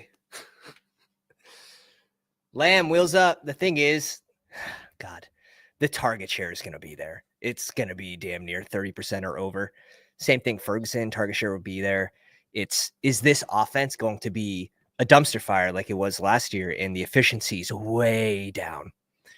They're not extending drives, less red zone trips. That's the other side of the story for Dallas. And there is a worry there. There is a worry there when Tolbert's your wide receiver too. Just makes it so much easier for teams to game plan against Dallas when you don't have a second threat. They don't bring in anybody. Like just run straight and drag a player or two. That's all. Nah, they couldn't do that. They couldn't even touch it running back. And that was part of the Javonte take. Like when he landed in Dallas and he was going at 180, you had to smash the pick. You had to because of what they did the previous year in the draft. It's like, Did I think they were going to do that again? No. No. But we've seen it. We've seen them do it once where they're like, yeah, we're going to rock with Dowdle. Look at this. Yep. Wow. Why? That's awesome. But wow. Man. Why? That is correct. That's the correct response. Because it's a puppy and I can. That's fair. All right. Yeah, you want to go hyper fragile or you want to like get back on track here? It's up to you. T Higgs? Yeah, T Higgs probably. Yeah, that's the thing is, it's not even different. That's what sucks about it. It's like Gibbs and JT fall pretty much in line at ADP. I could get behind that. That'd be a fun little pairing of two young explosive running backs. Lane, you're welcome. I'm accepting all donos right now. That's crazy. Push JT. That would have been one reason to take him. Lane would have been. I would have been livid. Wow. Man. This is a weird spot. Yeah, you want to pull up like Rashee Rice or something crazy? You want to just take one of these running backs or? That's pretty fun. I will say that. I like Rice, to be honest. Or Marv. I think either one. Let's go Rice because this is just going to be completely unique in the finals through 3 rounds. Yeah, and I don't think Rice is dropping from all the reports I hear. His court case or his court date is not until November or something, so they're definitely not. Which will mean he's not going to get suspended this season essentially. And if he's already doing plyometrics on his injured leg and he's sprinting around cutting already, it's like all right. I guess here he comes because if it's all wheels go, no suspension, no injury. Where is Rice at the end of these contests? Like mid-second, Rice or McConkey? I don't know. Probably Rice. I don't know. No, you're not wrong. But post-injury, getting back into the swing of things, I still think there should be some sort of discount. I think this is about where he caps out. He has to go, I would say, behind T Higgs. Just with the unknown returning from that injury and the risk of re-injury, I think you would see him sort of cap out in this range in like 23, 22. That's just what I would what I think. I've heard people are really bullish on him, and then more. I think that's a more like structured take, though. Not get too over ahead. I don't think it's impossible. Like you say, like it's August, he's at full speed. Yeah, right. Because it was when we saw it last year, the points in half PPR per game were like 25, 16, 18, and then he gets his knee blown out. So we were like, that's what I'm saying. It was going to be something special. Jalen Royals kills Rashee Rice's ADP is the funniest comment I've ever read in my life. KC, you guys got to think like Rice's rookie year. He scored a touchdown the first game. They still didn't give him a lot of snaps to like week 12. Wow, like, you know what else that sounds just like? Xavier Worthy, who scored a touchdown his first touch of his NFL career and still didn't play half the snaps basically like until week 6. Yes. Yeah, they always do that with the rookies. They always do that. Which is why I'm still kind of in on Hollywood. Honestly, I think he's still a starter for them. But we don't need to talk about that. Here's Rice's vamping period, his rookie year. 31%. 18. He went down after scoring that touchdown. 51, 46, 30, 49. Who's playing over him? MVS. They're mixing in Justin Watson, Sky Moore. So even when he's proven to be like these rookies sort of prove themselves right away. Right. Tet goes again right in front of us. Yeah, that's brutal. Kittle hurts. Kittle, I don't know. Wide receiver, Odunze seems good too. I don't know. It's a weird spot, man. This Kittle. Corner, Kittle's good. I think the reason we're hesitant on Kittle is because we know how good the values are down lower. I want to fade Pearsall at ADP, so I need to find a way to make that make sense. Yeah. Am I going to play it through CMC? I like Kittle, and I did not get enough in the big board, admittedly so. But that's fair. Again, building back to front, having 20%, 22% Colson Loveland, having 18% Mason Taylor. Again, lucky with some of those guys. Mm-hmm. Yeah, so Mixon obviously cleared draft day winner, but he falls for no reason. Like you can get him cheaper this in other rooms, but it's fine. I agree. Waddle? Hunter, maybe you can get him. Oh, so close. I keep forgetting to look for. We got buzzard. Yeah, it's all good. I mean, they didn't add anyone in Houston. The ADPs are so weird because aren't these guys going to move up? Like, maybe they're not. Maybe people are just like the wide receivers are too necessary to move these guys up. Like, even if Mixon's going to probably outscore, like, Cortland Sutton by 100 points, who cares? Like, I need a wide receiver. That's the thing. I didn't grab a ton of Mixon in the big board, 3.6. He survives. Like, they bring in Woody Marks, who might mix in on third down, but Mixon's a survivor. So I'm not hesitant if I need a running back to bring him in. No. And the way you can build with Mixon too is very, like, he allows you to bring in these fun spike week rookies, these RB2s. Yeah. He just gives you that floor, which is really nice. I agree. Yeah. It goes, like you can do a Stroud, Jaden Higgins stack, Christian Kirk. You could throw Knoll on there. You throw Schultz on there. Like you can say Nico pulls his hamstring again, and I have the rest of the offense. And like, yeah, they add Woody Marks, who's like the receiving down back, and yeah, they that is one thing to note. Like they got Mixon and then gave him a 3-year extension, like within the same week. Like they love this guy. They, that's. So he's there and he's the guy.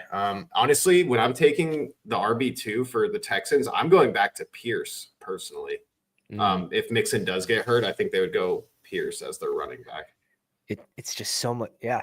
It's so much easier to build with some of these vets. Like Kamara's falling. They upgraded. Look at him. He's like, we're about to get him in the 6th. I mean, it's a good old line, and they upgraded it. Right. They don't bring anyone in. Yeah, Ben's like, yeah, I'll take that. That sounds good to me. Man, a lot of these guys. Oh, and again, for the same reason I like Kamara, that I will now draft Mixon more, is the way you can build with them after you select them. It just gives you sky's the limit there. Right. Yeah. These veterans are, I mean, my first draft this morning, BBM draft, I got McCaffrey at like 17. We got Brees at 43 or something, and then Kamara at like 65. I mean, like I went into the draft like, oh my God, I'm going to take so much Tootin and Swift and all these late running backs. And then I'm looking at Kamara in the middle of the 6th. I'm like, all right, no, I'm not. I'm taking Alvin Kamara. Like it's exactly what happened to me drafting. I was in the second BBM lobby when Pete was live with 1,000 people. And it's like, all right, got the ranks. Like, we're ready. Turns out like everyone has ranks on, and I end up with just a good advance rate team that is like not the sexiest. You have a few like risers in there, but yeah, same thing. Yeah. It's okay. Put a name in the private chat.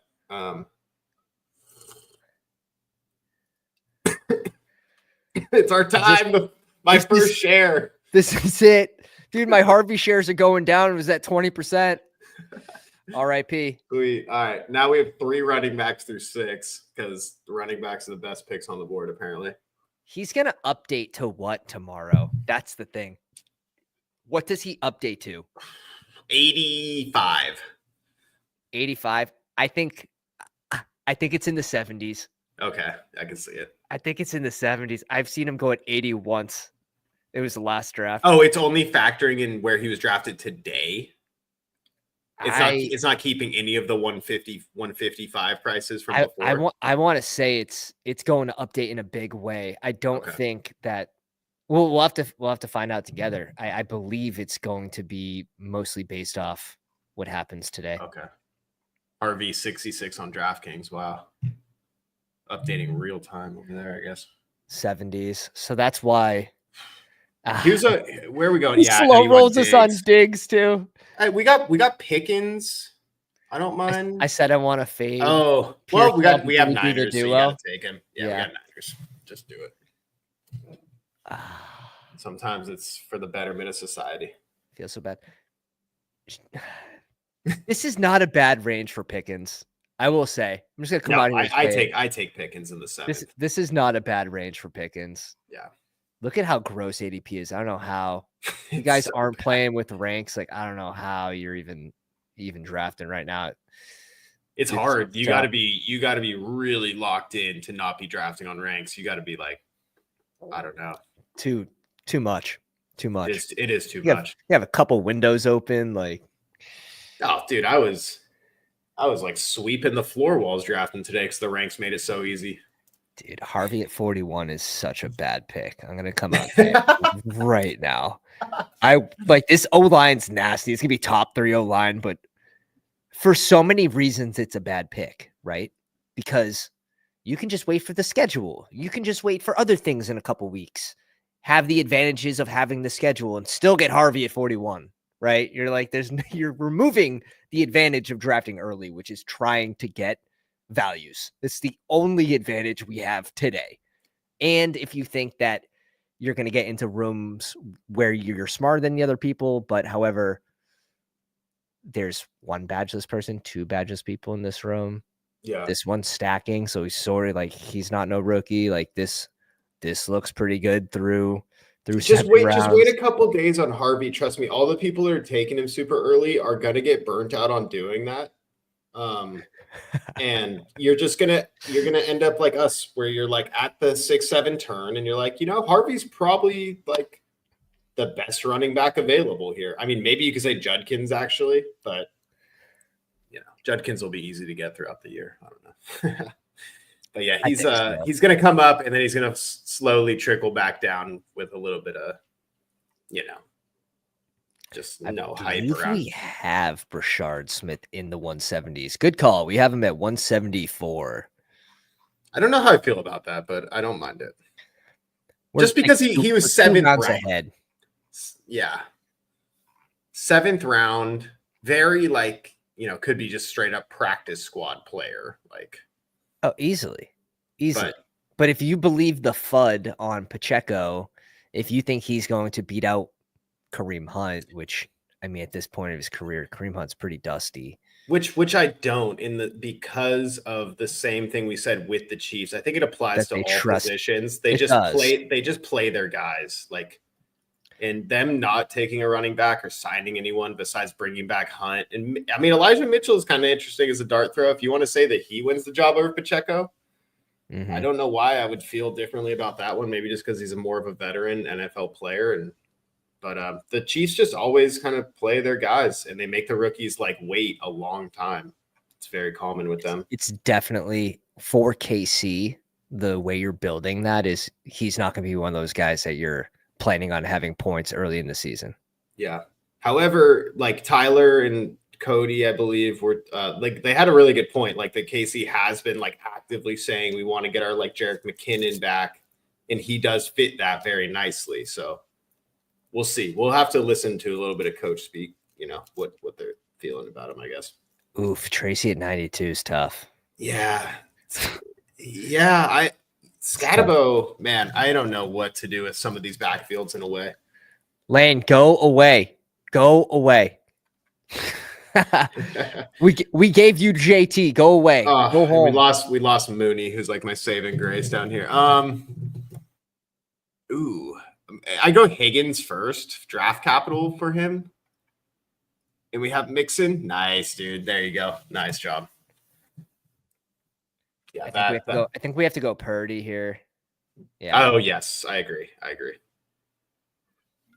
But I just want to throw out, maybe I'm wrong, but I feel like there are some backfields that are still a little bit murky, even though we kind of assume we know who's right. But it's the Giants, Tracy could win the job. I don't know.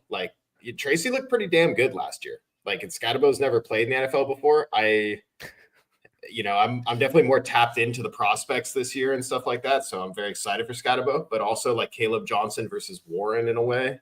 I mean, Caleb Johnson fits that system perfectly from what I hear. And Tomlin's already saying that he loves him because he can just handle all the work, which is very bullish, but I don't know. I don't want to assume anything yet. We could be wrong about stuff like that. Najee versus Hampton to start the year. I don't know. Yeah, this is going to be one of the hardest players, I would say, backfields to rank right now, because You can be so wrong. Right? Yes, you can. Yes, you can. Is it? I'm going Tootin. Is Tootin the one? Like, I've heard people like Tootin. Is Tank Bigsby the 2? Is ETN the 2? Tank Bigsby's not a passing down guy. Is he the goal line guy? It's there's so many red flags with that backfield. Does ETN get moved? I don't think so. But Tootin, there was another stat I believe Hayden shared. It's like Tootin took like a handful of snaps under center. Everything else was with like motion. Yeah. If I remember correctly, I think everything else was with motion. Oh no, maybe no, I did not see that. All I know is that he was like a dominator, like his insane dominator rating. I don't know. I'm sorry, when I said handful of snaps. Tootin had 0 under center runs in 2 years at Virginia Tech. Not 1, 0. Wait, so what was he doing? Motion, dude. Just motion every time. Which is crazy because he got the ball so much. Like he was the whole offense. He touched the ball more than like the rest of the team. This is closer to where I believe ETR has Bigsby at 160. The one hesitation I have with that is if there is a 20% chance ETN gets moved, you're missing out on a lot of Tank Bigsby. A lot of Tank Bigsby closing line value, basically. I think we should have him probably a little lower than 146. I'll have to take a peek. Actually, don't. We have Tank Bigsby in the range of who? That's what I really care about. Ford's got to move down. He's too high. Yeah, we have him at 170. This is filtered by ADP. My fault. Yeah, I thought this was our ranks. Okay. Tank Bigsby. Here, let's put it by ranks. It's gonna be. Oh yeah, Jags brought in. We have him behind Ray Day. Jags brought in LaQuint Allen as well. So. Yeah, at the very end. And he's no joke on third. It kind of sounds to me like Liam Cohen's not very sold on ETN Bigsby is what I'm kind of feeling. That's it. One of them gets moved, I wouldn't be surprised. Tank Bigsby could still have the goal line role though. If like that's the only thing is short yardage. Yeah, short yardage, right? He's good. So I don't want to discount him too much. He's definitely the best goal line back. ETN is not greater on the goal line. If they move ETN, like Bigsby's going to go up. That's what I'm saying. So same thing with Romeo Dobbs. I think he gets moved. I don't want to put him at 190 because if he gets moved, I want a certain percent of him. Oh dear. Yes. Yeah. Yes, please. Thank you.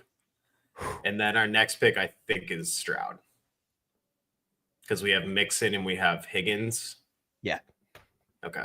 But I'm open to taking another wide receiver if you want, because we do got to kind of catch up. And this is a pretty big cliff right here. So if you want Mims or something like that, I'm not opposed. But Stroud, dude, okay. Stroud, it's gotta be a QB. Stroud in one of my rooms today went at like 148. Oh, he's double tapping. He's double tapping Houston. No, he's not. He's double tapping Houston here. God, we should have taken Kirk.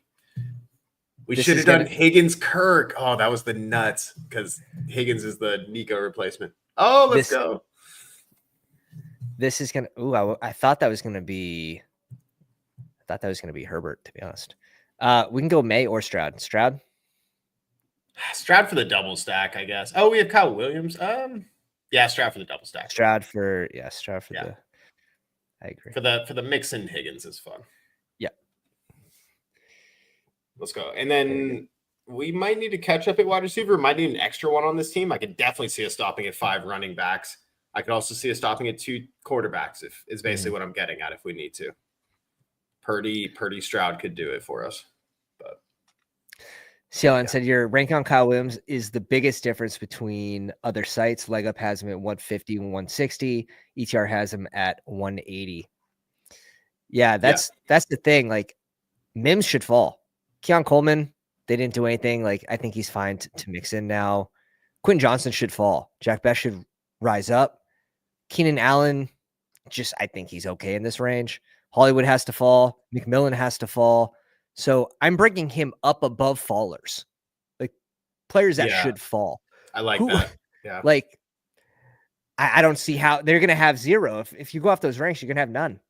I can't have no Kyle Williams. Yeah. I like that. I like that call.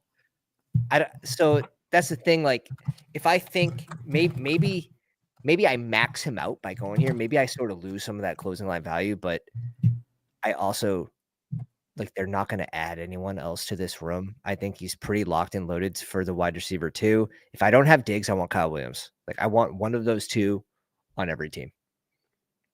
Was he round 3 technically? Kyle Williams was round 3, yes. Yeah, round 3, okay. Which is fine. Yeah. Kyle pick 140 every draft. Yeah, I feel that. I mean, but yeah, absolutely. Like you're saying, if you need a wide receiver, Kyle Williams over Rashid Shaheed, Marvin Mims is like not crazy. Like Derek Carr's not even playing. Shaheed tore his meniscus last year. Do you really want Shaheed that much? Look who he's going. Look who we took him over. That's all I have to say. If I lose out on Kyle Williams here and I risk it to pick 142, right? And it's like, oh yeah, he went. It's like, oh well, that sucks. Like I'd rather just. And now you're looking at Dontavian Wicks and Quentin Johnston instead. So exciting. Give me some Cedric Tillman. Yeah, Cedric Tillman, I'm down with. Yeah, mini Nico Collins deserves some respect for sure.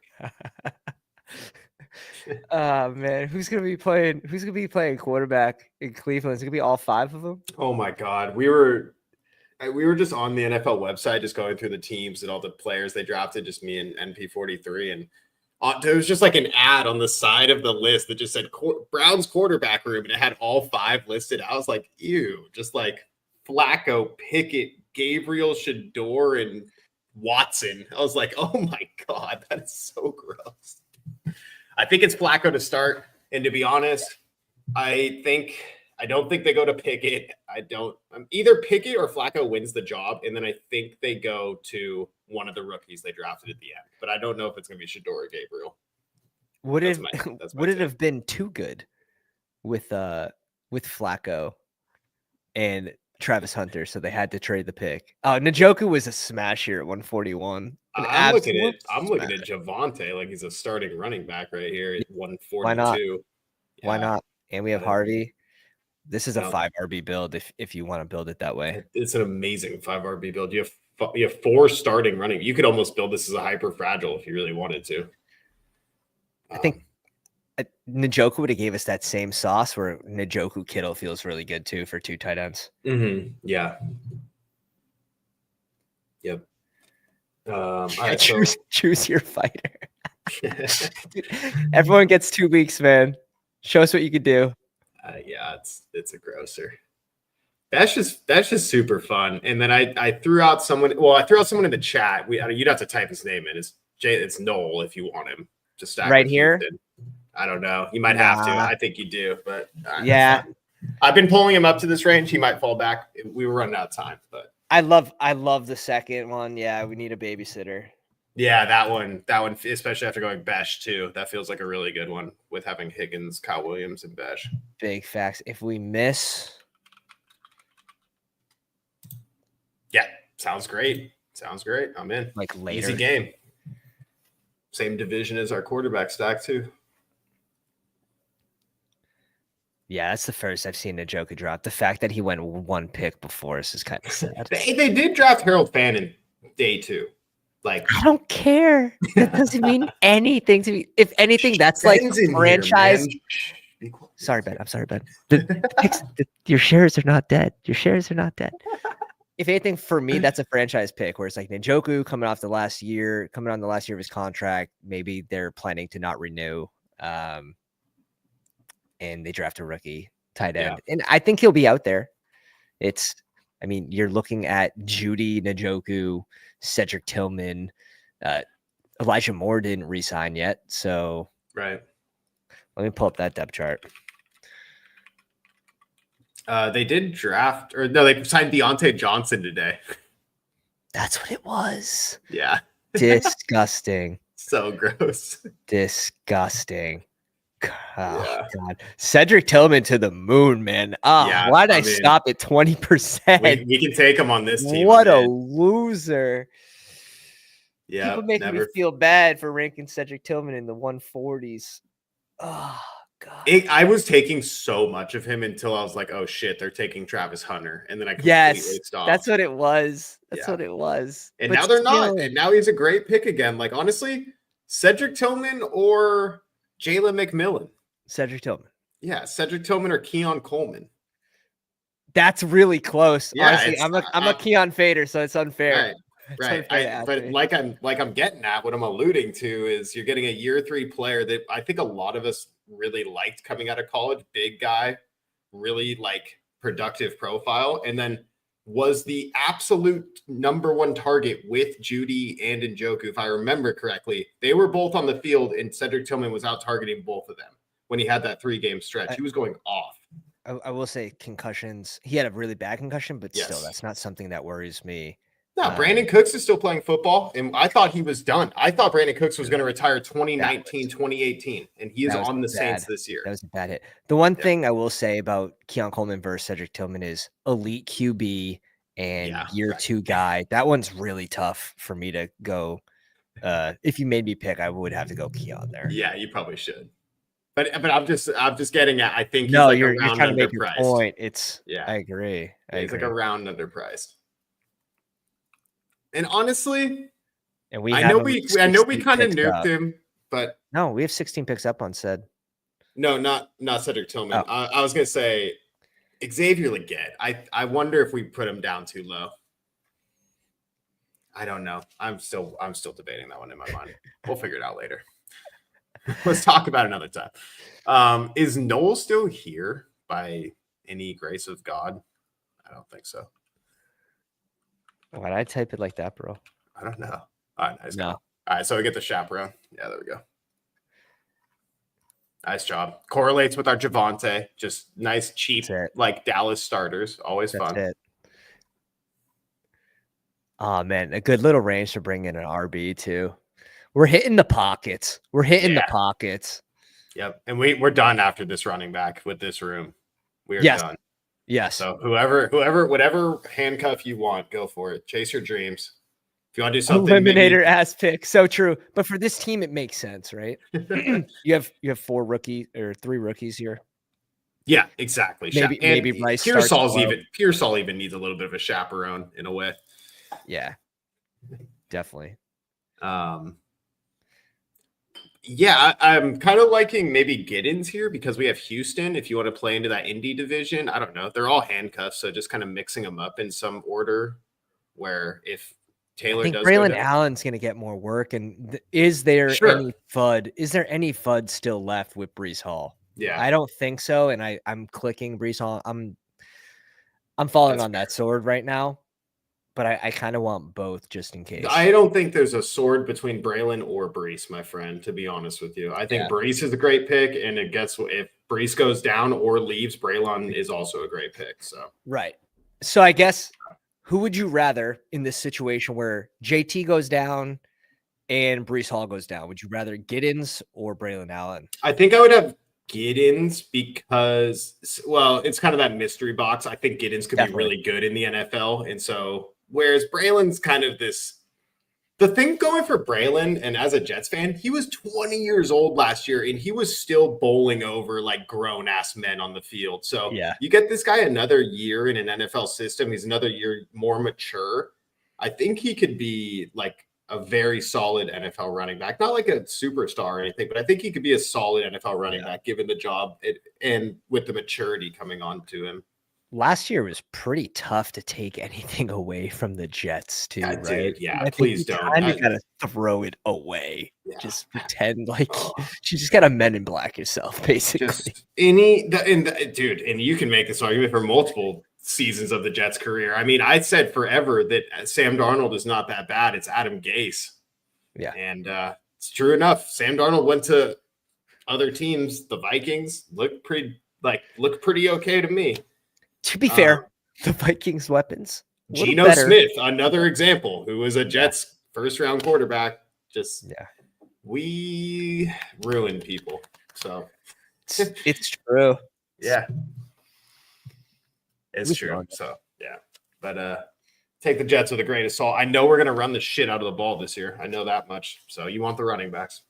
Fazio says it's $5. Gotta be unique. Oh, yes, what sir. would you do? Or was it someone else? All right.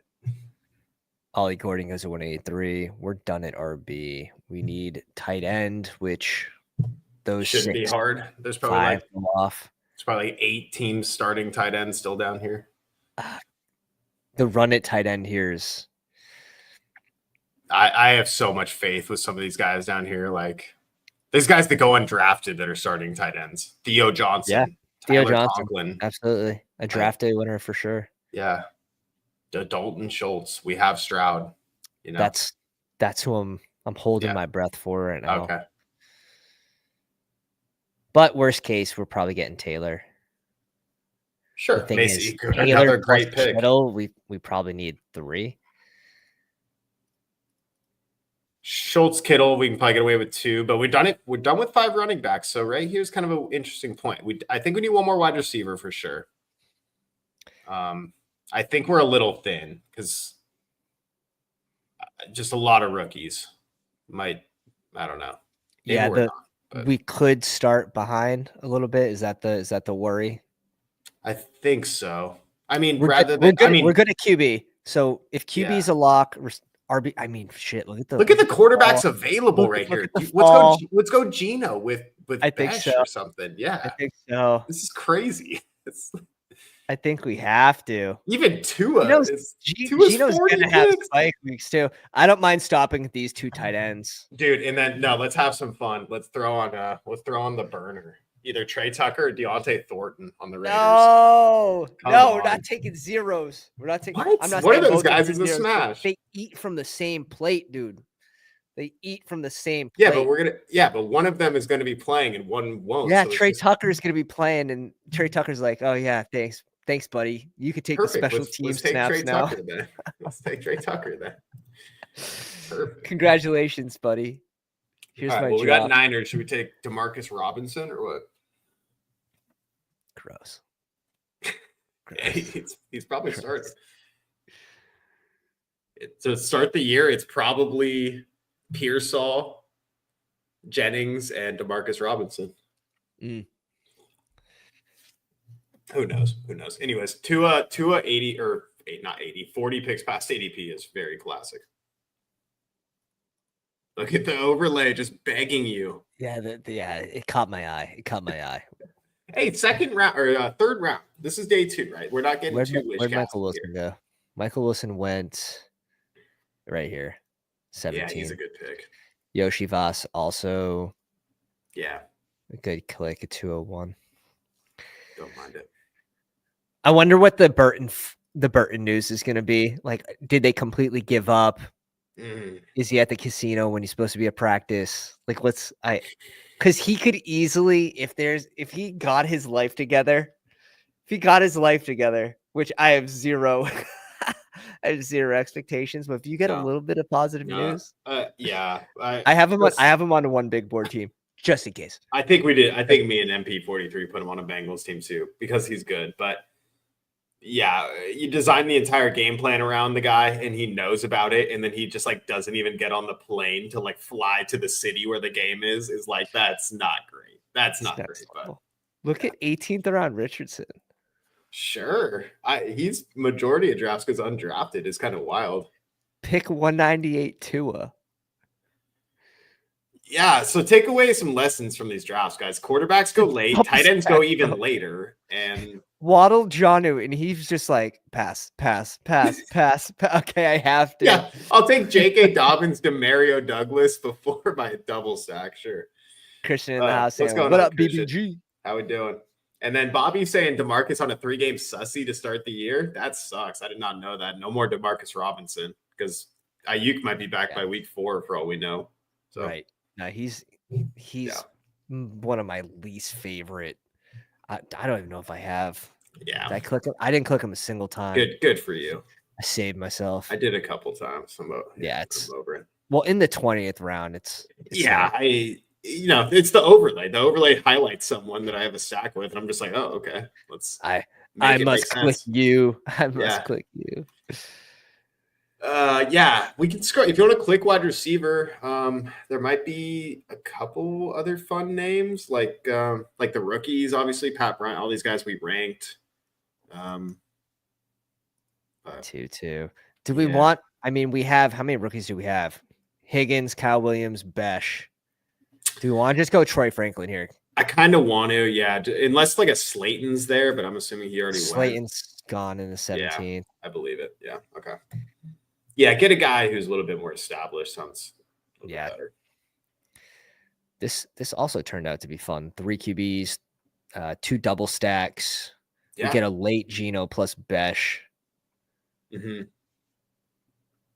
I'm the running excited. Back room is very exciting, honestly. I think you got the perfect. You go really, really exciting, boring, really exciting, boring, kind of exciting, maybe if he gets the job somehow. Dude, he has to. No, he doesn't have to. But who fits here? I would say Dobbins. Dobbins would fit in Dallas.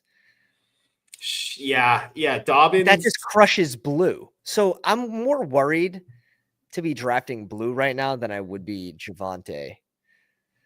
No, yeah, the Cowboys are so funny. They just feel like they got their guys. They're like, dude, we signed Javonte Williams and Miles Sanders. Like, we just stole all the free agent running backs. Like, we got you good. guys. They're laughing.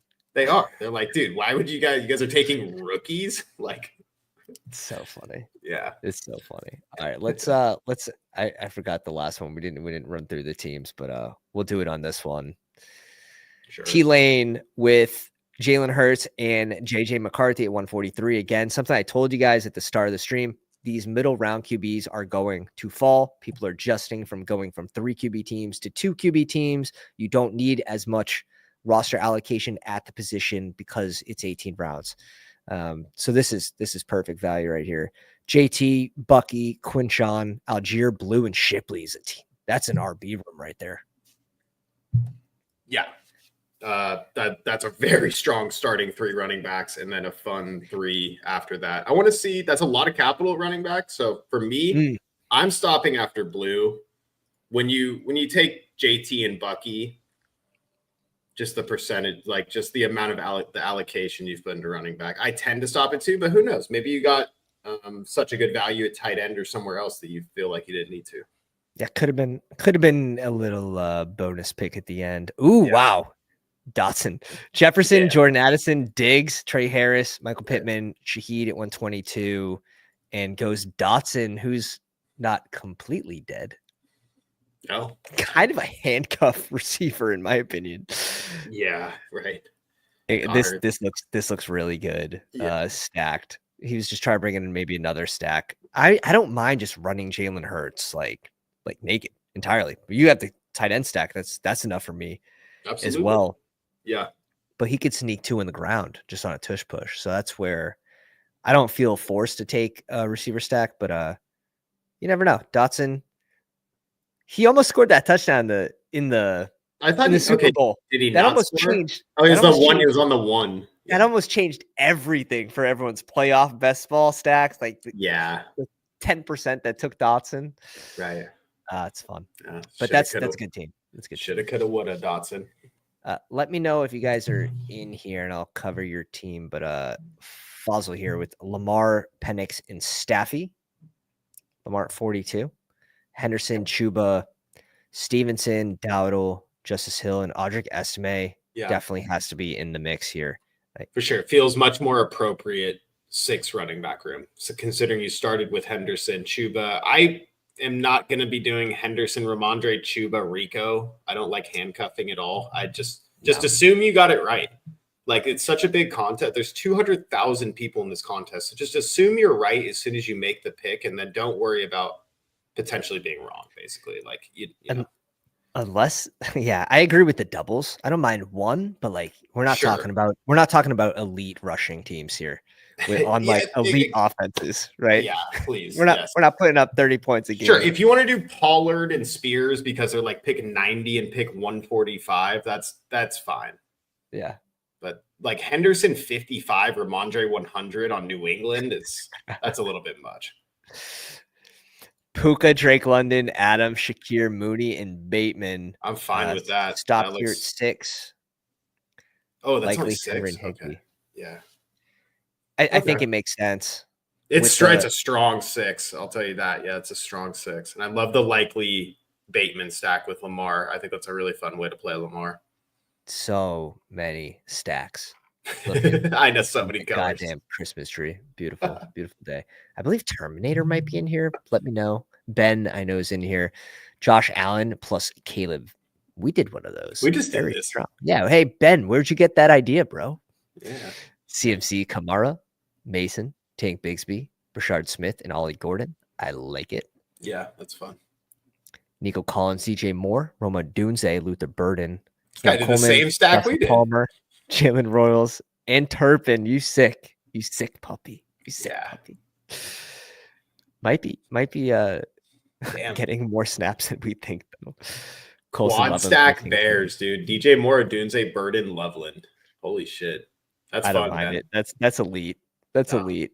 I mean, week 17, probably you're hoping to get there. If 2 plus the tight end, that's like best case scenario. Right. The mega stack. But it's fun for ping-ponging weeks, week 15, week 16 in the playoffs, having all those pieces. And maybe you advance a low advance rate DJ Moore. This price is much more appropriate on DJ Moore 39. Yeah. Look at that. And Rome at 58. I think that's and I think people are going to do that a lot. And I really think the steam towards Bears offense, Ben Johnson, just pushes them right back up. That's going to be a big, slow turning ship to do all of that. I'm talking 3 months, 4 months from now that happening, but I do kind of imagine that happening. But who knows? I don't know. Terminator didn't respond. DeLudo's in here.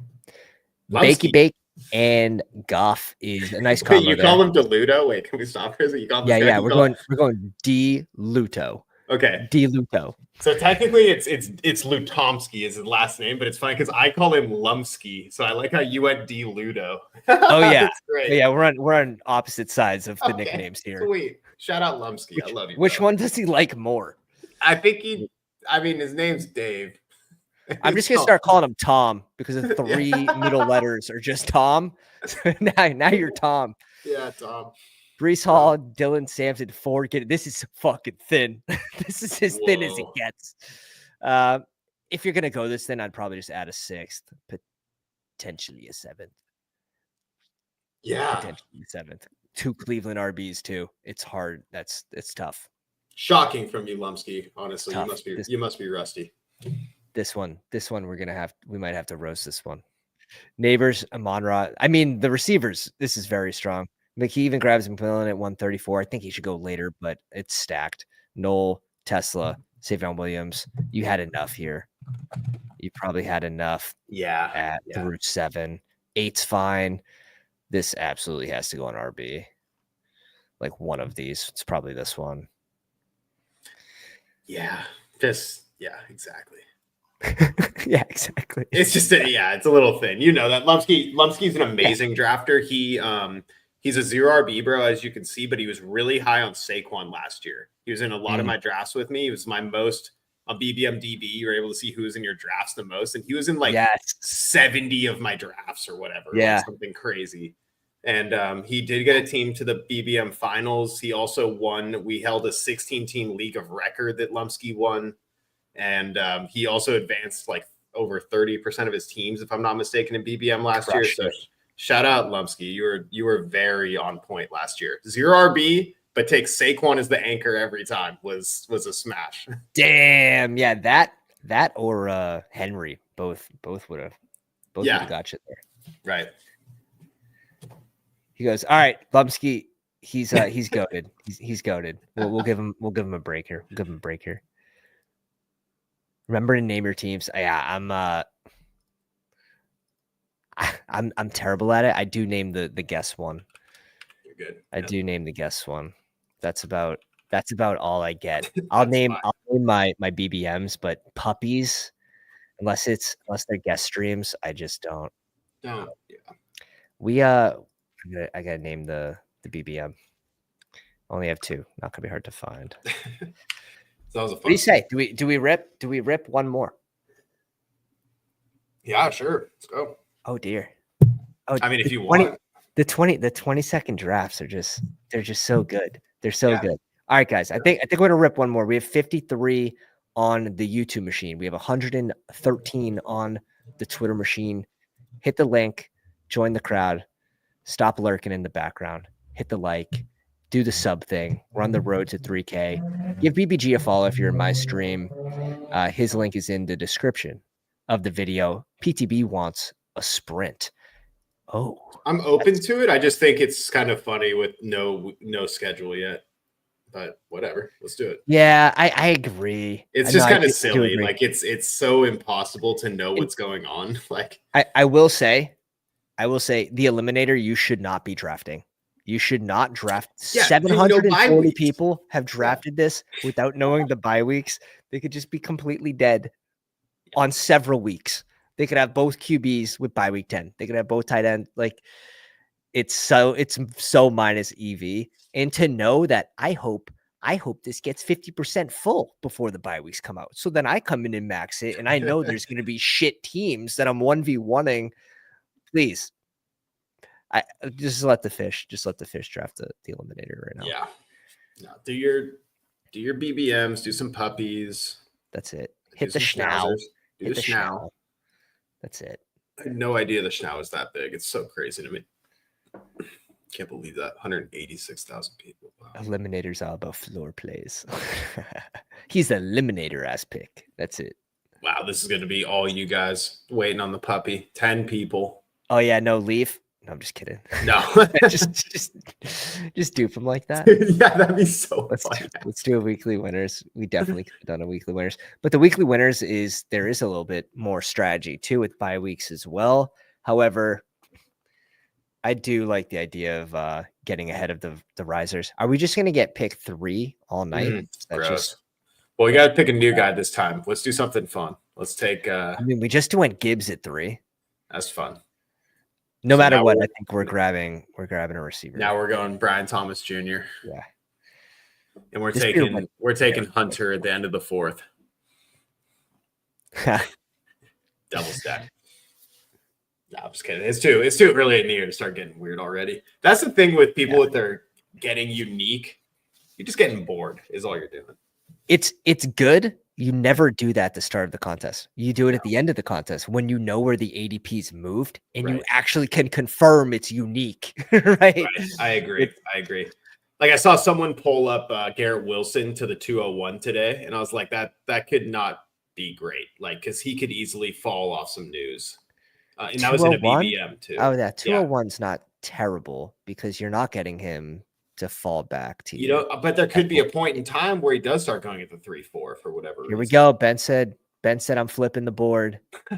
Jefferson, yeah. Ben said I'm flipping the board.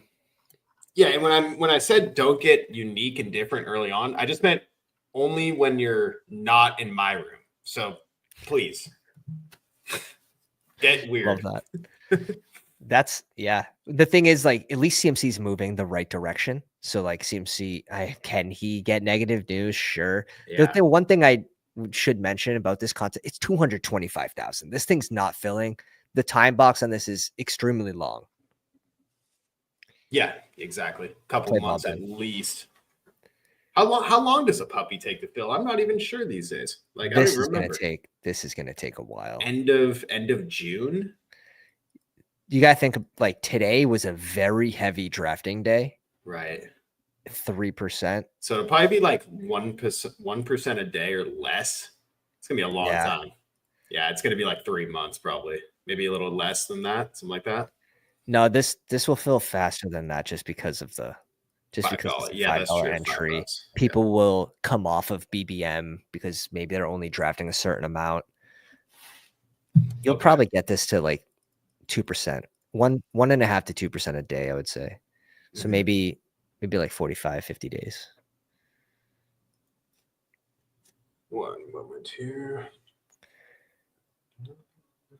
The next puppies are smaller, yeah. which is a surprise because when they dropped the first puppy last time, I think the payout was double up top. But I don't mind more flat payouts. This is beautiful. Top 20, get 5K. Play ball. Yeah. Play ball. So, for people who are worried about BBM being too much money, just throwing this out there, like maybe like play the puppy. Play like the puppy and the BBM advance rates are super similar. Like it's a $5 buy-in to win $200,000 or $100,000. Like, yeah, it's crazy. It's pretty insane. CMC, in my opinion, can bump Nico, Amon-Ra, Brian Thomas, and Puka. I don't think he should bump Neighbors. Could he? I like JT. This is why you go receiver in the first round. Yep. Because when you pair it with JT, it just feels like a cheat code. Yep. I agree. Yeah, CMC can easily go top 8. And that's the thing. You could tell a story like, oh, Houston added 2 receivers like Nico Falls. They added Hunter, which, part-time. They added Devontae Adams. They added Hunter. Giants quarterback room is weird. Ben Johnson's gone for Amon-Ra. Like, I don't know. There's a lot that can sway it. I like JSN, Marv, Rashi, Jacobs. That's interesting. I don't hate it. Jacobs is in the same division as Jefferson, so that's kind of fun. But I do like wide receivers. Yeah, let's bring in a second receiver here. Okay. And this is something that's a little less risky to get not unique, but get a little different, not just selecting the next receiver at ADP. Mm-hmm.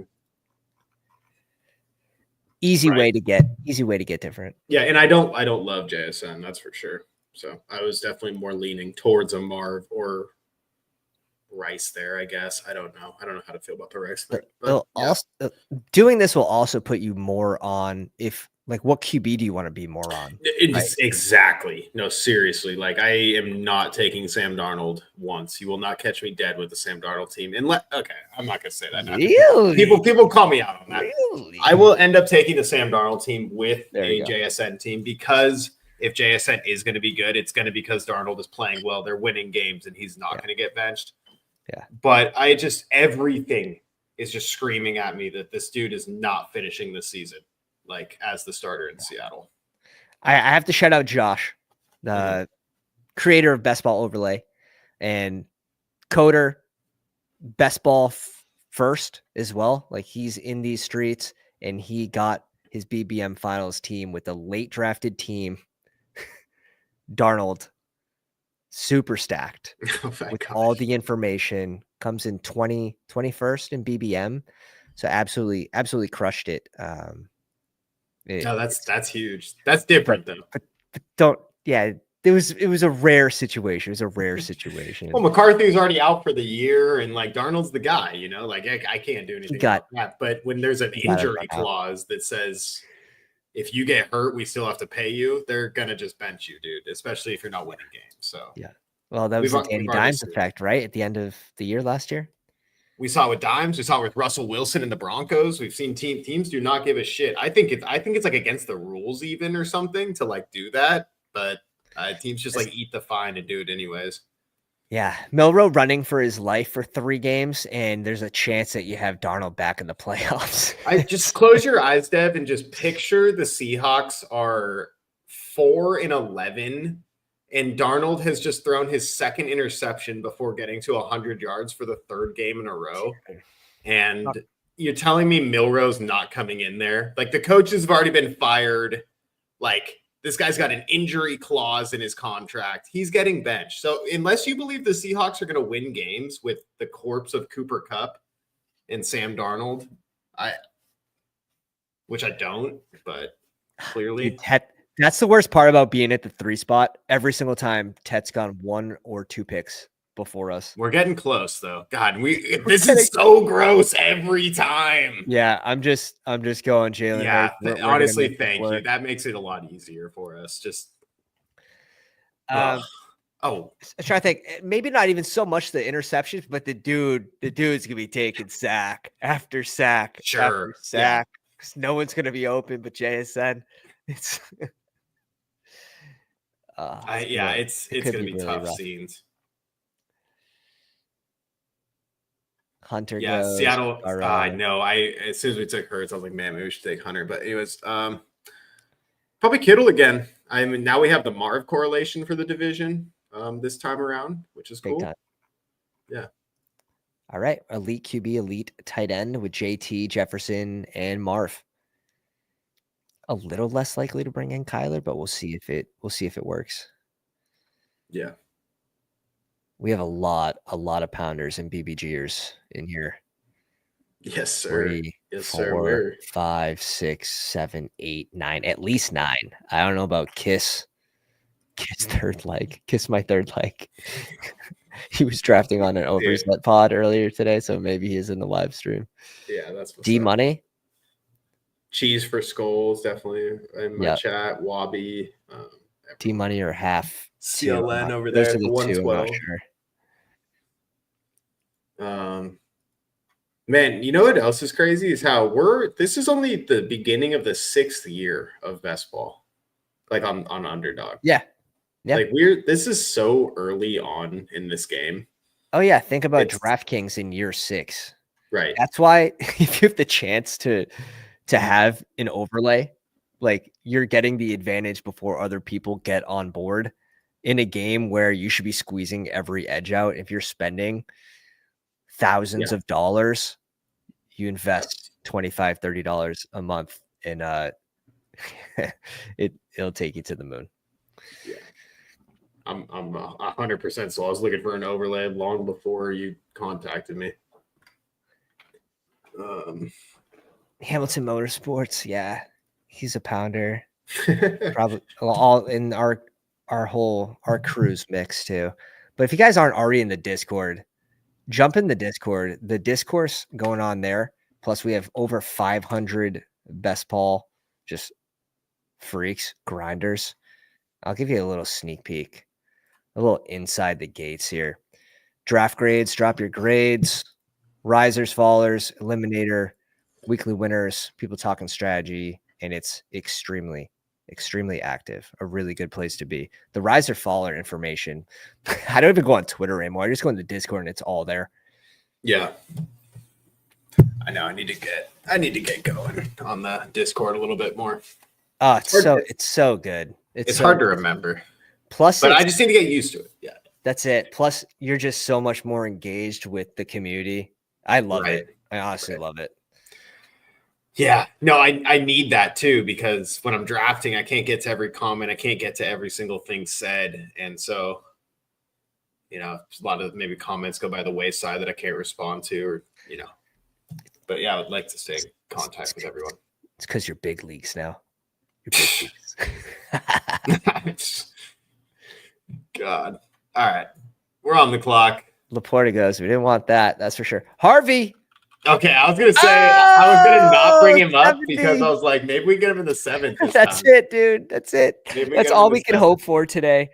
God, I got my 2 Harvey shares. We're doing this no wide receiver thing every time. Yeah. No, not every time. Our first team was very strong at receiver. And it was a BBM team, which is fine. These are puppies. Right. Now it's time to test your ball. How well can you find late wide receivers? No, but I think it's more of a testament to how hard the beginning of the draft board is. Yeah, there's your digs. The beginning of the draft board is tough. It really is. Like, you need Jefferson on these teams to be an extreme outlier this season. I mean, obviously you can have Marvin Harrison also do that, and that would carry this team through, but Jefferson also allows us to do this too, right? If you're just locked in on Jefferson every single week, McCarthy would be a nice QB for this team too, for the cost, or Drake May. Kyler might be expensive because Kyler's a little much. Yeah, I like that. I like that shout. So we'll see what comes back to us. Kyler's probably gonna be staring us in the face though at ADP. It's gonna be tough. Well, it's at least pushing for that second one if we have. Dude, I prefer Harvey anywhere over 70, to be honest, but I won't select him. I just the 60s is somewhere between 64 and 70.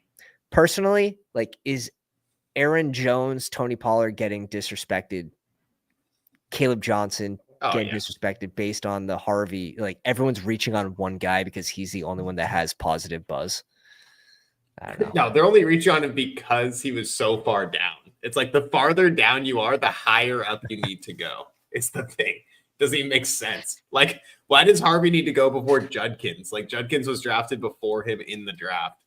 Yeah, I guess they're doing that. Yeah, they are. They are doing that.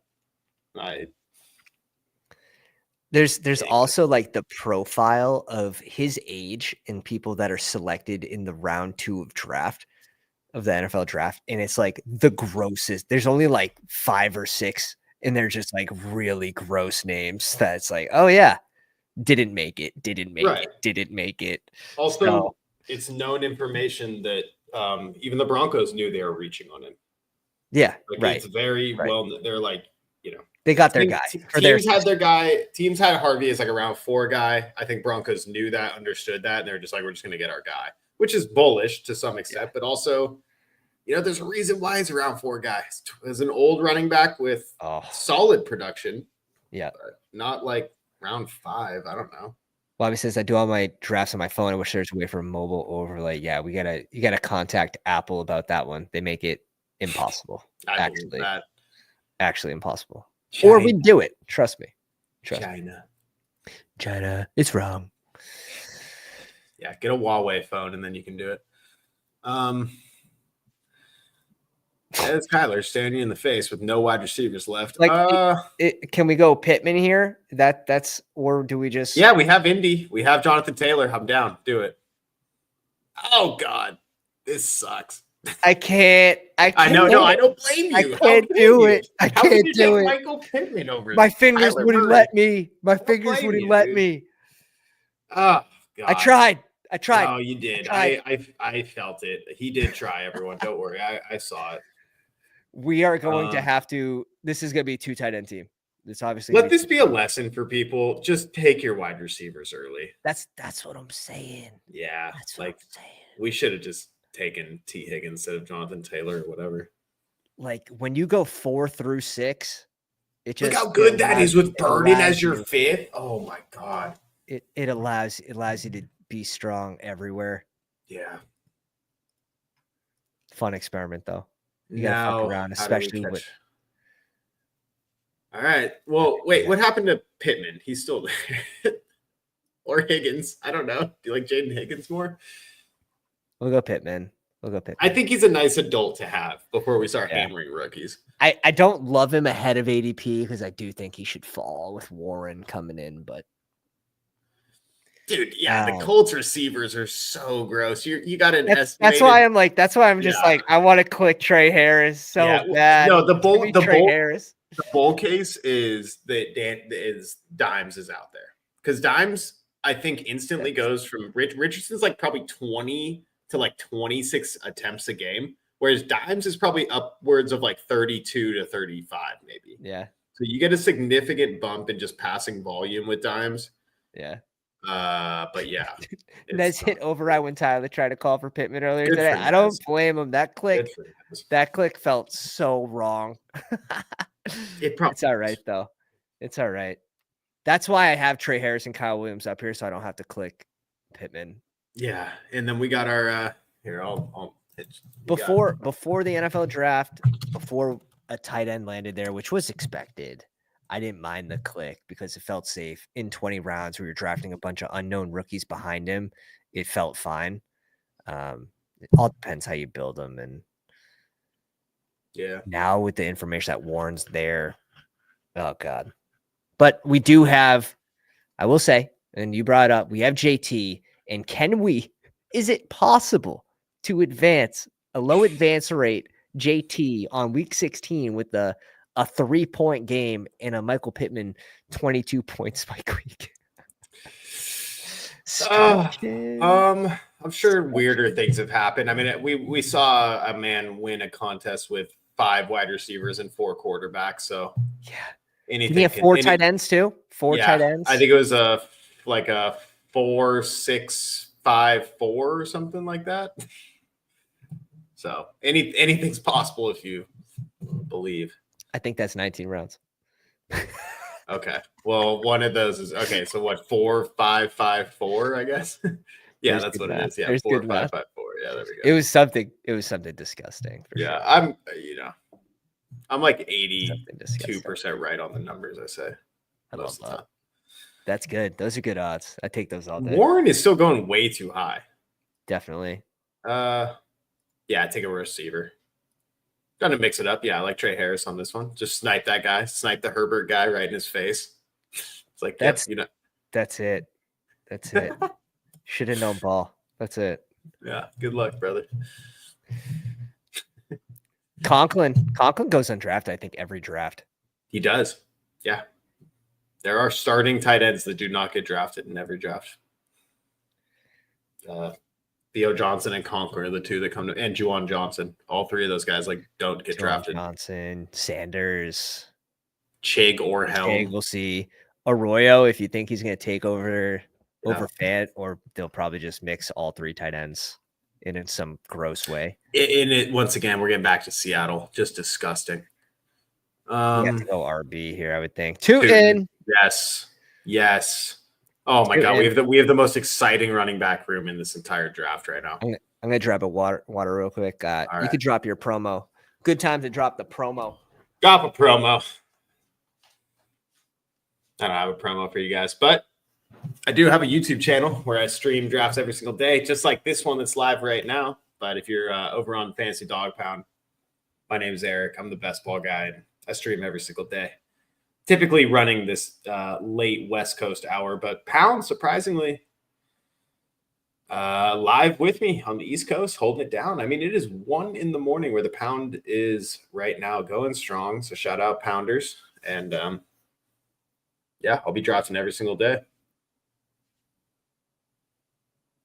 What build is going to be the meta this year? 0 RB, hero RB, hero quarterback.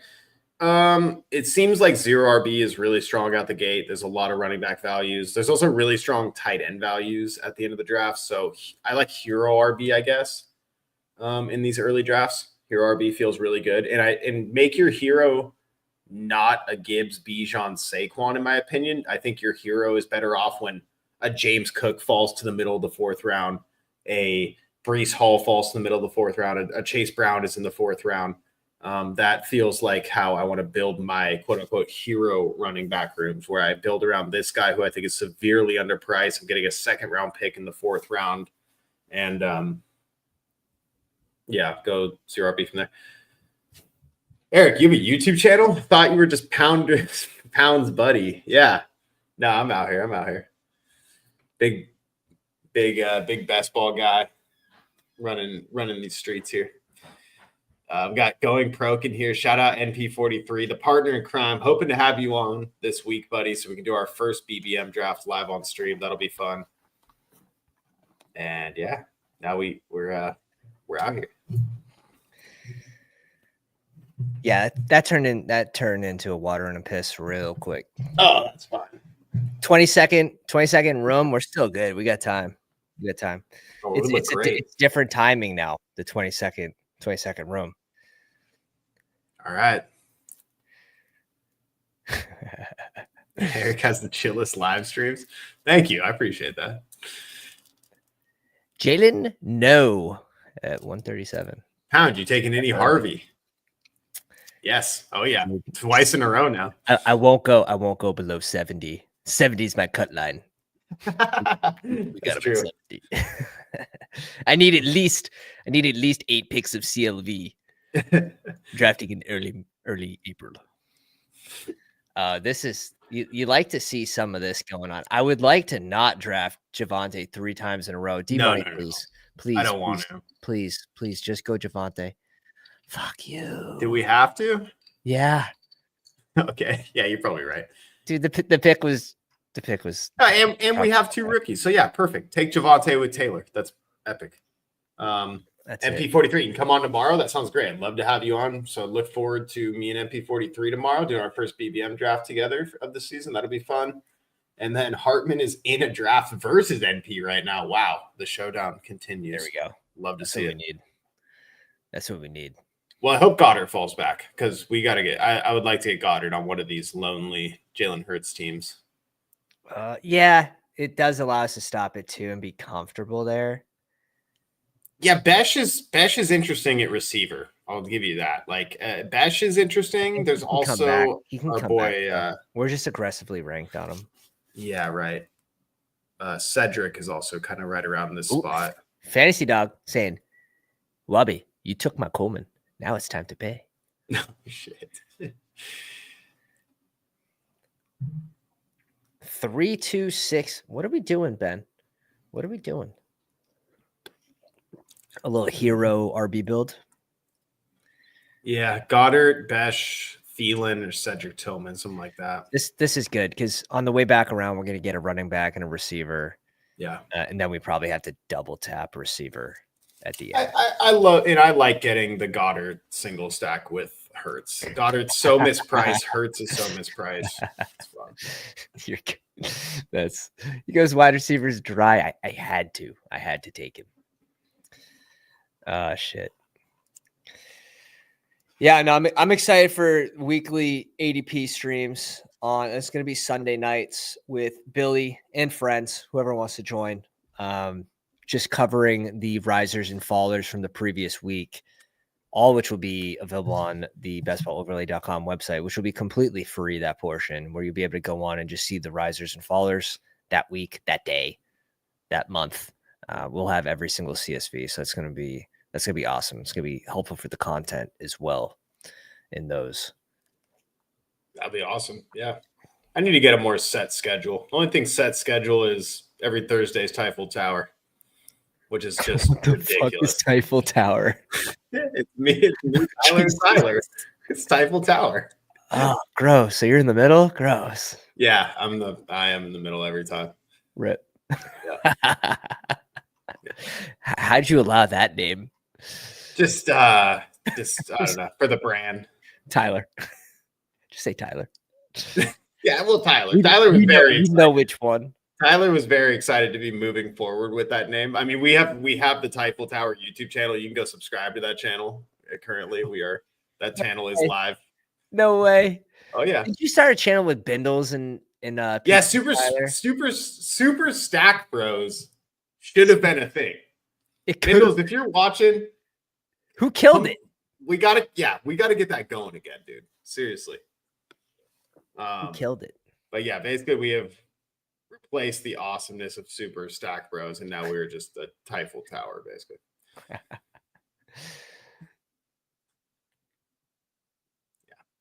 Just me and a couple Tylers. What's the benefit of doing that, creating a second channel but having like the same audience? Is this something you've thought of, or no? Should we go Tolbert here? Yeah, he's just a straight up good pick, so that's fair. Yeah, let's go Tolbert. Or Braylon Allen. No, Tolbert. I'm falling on a lot of Braylon Allen. The only thing is I'm looking at DG. I don't mind getting into some of these later RBs too that we're not getting to. Dude, there's so many. There's so many down there. Yeah, I like that name too. And we still have Shipley with Hurts if we want to go that way. Yeah. There's Roshan, Marshawn Lloyd, Estime. Like, I know I'm just naming off like clickable players here, but yeah, there's one of them. Yeah, just all the ones we want, Eric. Yeah, all the ones we want in need. There's so many. I mean, I got four more. I got four more after that. I'm gonna need you to Venmo me $2.50. And you could have all the clickable players for you without Eric whispering into your ear with the CSV ranks. Link is down below in the description of the video. Any tier of the Patreon. We can't go get ins. On what? If you want to do the Ollie thing, we can. If not, cop out. Just take them. Take them. Perfect. Brilliant. So now we have the Estimate Harvey. I don't hate it. No. I don't hate it if Estimate gets the goal line roll. You ping pong spike weeks.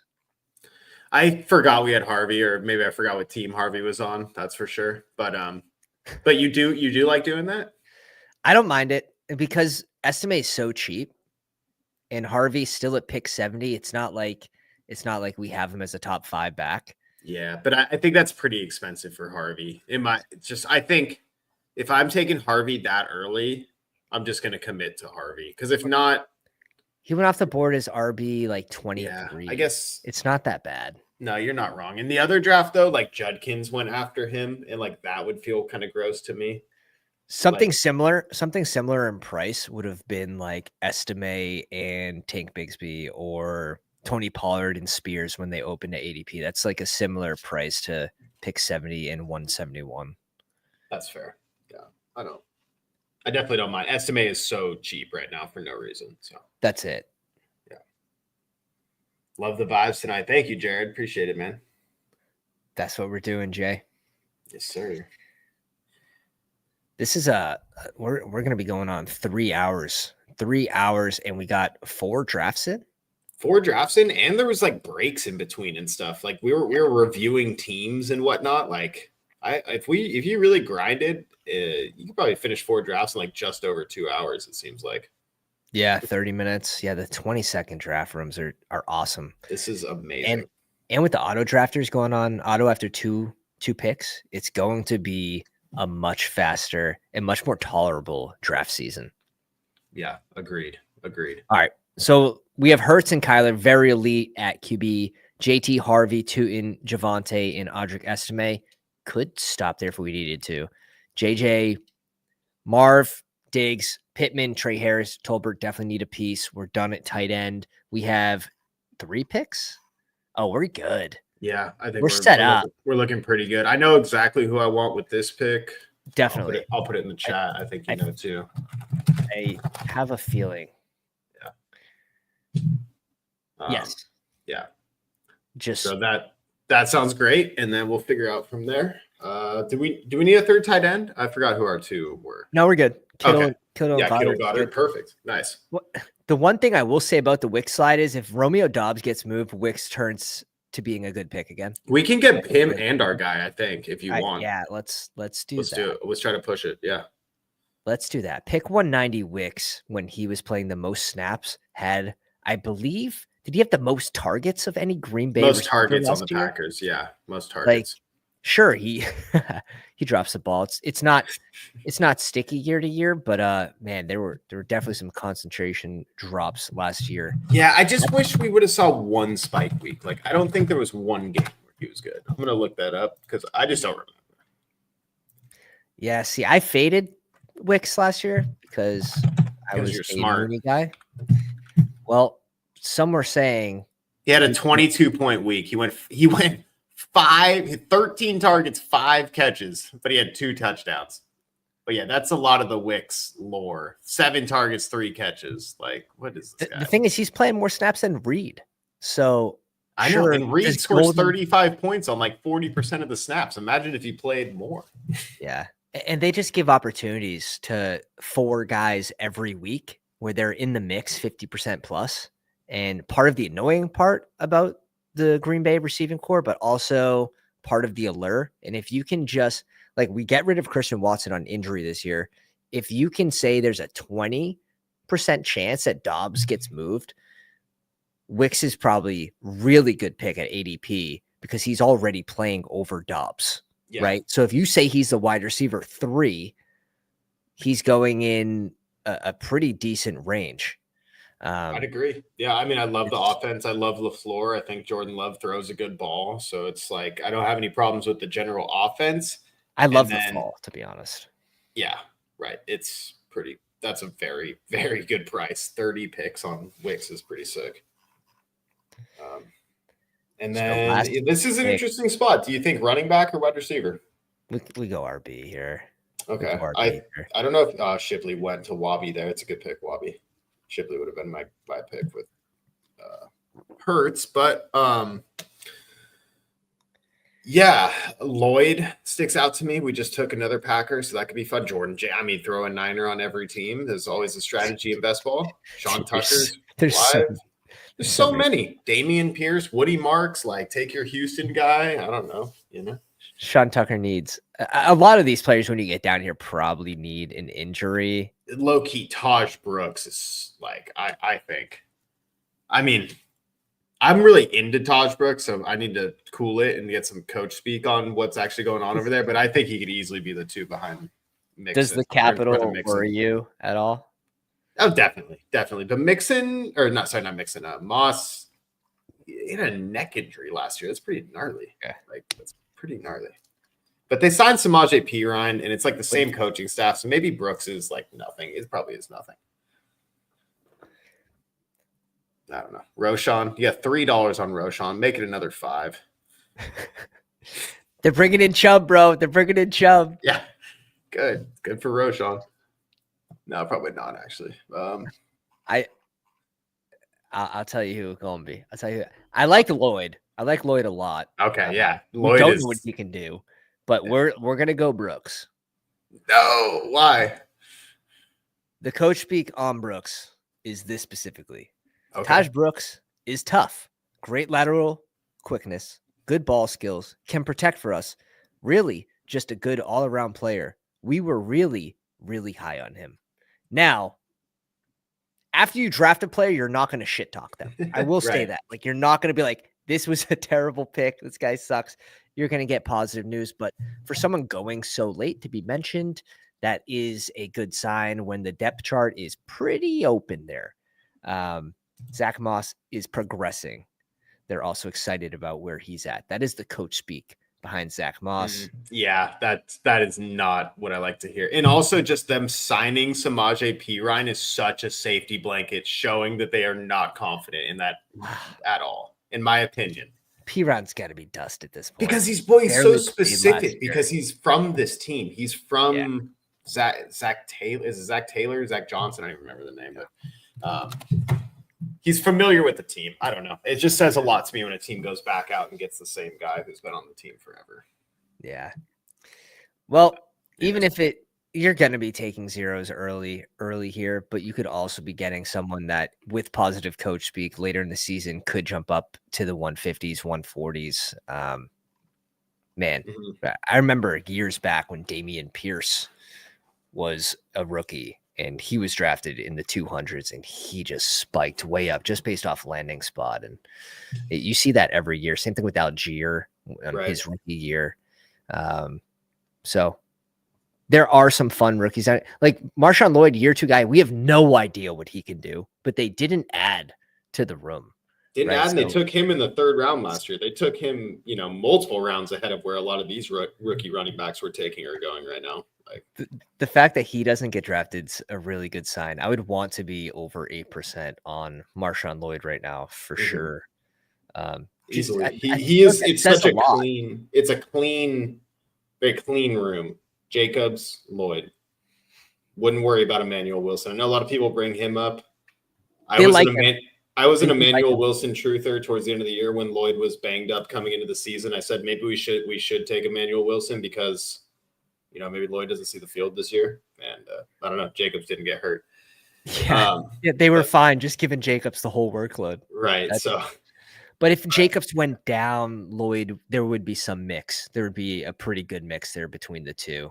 Yeah. Wilson. And there might be a mix just regardless. They've always mixed. They just didn't have the opportunity last year. Very true. If they like Lloyd better, which you don't go out and add a running back, that's kind of telling, in my opinion, that they might be excited for him to come back. Let me check if there's any update on Lloyd. I doubt it. Nah, this is just they just talk. His whole thing was weird. It was like his ankle and then his appendix burst, and then it was like I don't even know. Like he had like complications with appendix surgery. It was like nothing football related happened to this guy. Like he rolled his ankle in the preseason, and then he was like out for the whole year with random other stuff. I know. It just wasn't meant to be. Yeah, I'm just reading the Savion news from the GM and the head coach. Both of it's not great. From the GM, we don't look at Savion as a gadget guy. We look at him like a receiver that can do all things that we ask. Who cares about what the GM says? Head coach Matt LaFleur, Savion Williams is still unpolished as a route runner, but I think there's a ton of upside there in his development. Well, development makes so much sense. I mean, he over literally the played course of receiver how many years? he played receiver for 1 year in college, I'm pretty sure, right? And then he's a running back the whole time. Yeah. And I also heard, I don't even know if this is true, but there was a complete disconnect between LaFleur and the GM on who they were picking, to the point where they weren't even sure. One of them wasn't sure who they were actually picking when they were making the pick in the first round. They're going to find ways to use him. I just think the usage is going to be spotty. And I'd agree. Yeah. Are those spike weeks on if he gets 4 touches, jet sweeps, and various different carries? If he's getting 4 touches on the ground on average, 4 to 5, and 3 targets, it's probably enough for round 18 to mix in correlated, but it's gonna be interesting. I think one thing that I was kind of thinking when I was drafting Savion on the big board was this guy is so like athletic and like unique that I think he is just live to be on the active roster as a special teamer at the worst case scenario. And so as an 18th round pick on a fun offense, like in an ambiguous room, I don't blame people for mixing him in. I'll say that much. And they're not afraid to use multiple receivers, and they're mixing in 4 to 5 guys every single week at a pretty good clip. Probably another reason why Wicks is falling, but another reason why I think Dobbs gets moved. With the negativity last year, remember they benched him for a week because he's like, I'm not getting enough targets. Like, so there's already some like DJ Moore stuff going on there, and that's interesting. But another reason why I don't want to be fully off Dobbs either. If he does get moved, his ADP could be better than where it's at. But guys, 3 hours in, still have 194 watching late into a Monday night for if you're on the Eastern, getting closer there on the West Coast. If you guys haven't already, go down, drop the like, hit the sub. We are on the road to 3K, and we're going to be doing best ball drafts every single week. And that's about all I have right now. Guys, if you guys subscribe to the overlay, bestballoverlay.com, promo code Pounders, website's coming. The website is coming. Josh is grinding. Absolutely blood, sweat, and tears is going into the website, and it's masterful. It's just a piece of art. It's beautiful. So it's worth the wait. I'll tell you that. Eric, thank you for joining me.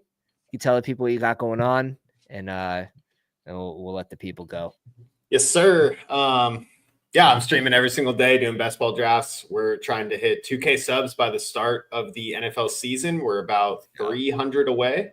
So if we hit that goal before the start of the season, I'm going to do 100 drafts live on stream, probably multi-tabling 10 to 12 drafts at once using the overlay. It's going to be a lot of EV for you guys to get in there and all that good stuff. And we're going to do a lot of fun stuff along the way. I kind of want to do like a food challenge video, maybe an exercise challenge video once the knee is healthy. But yeah, we're going to be doing a bunch of fun stuff. We got more organized shows. Like I said, I have the 2 Tylers on every Thursday. We don't need to talk about the name of the show anymore, but it's going to be a fun best ball summer, man. I'm excited for the drop of the overlay website for sure. So once it does drop, I'll do a whole breakdown, as will Pat probably on his channel, but I'll do a whole breakdown on my channel.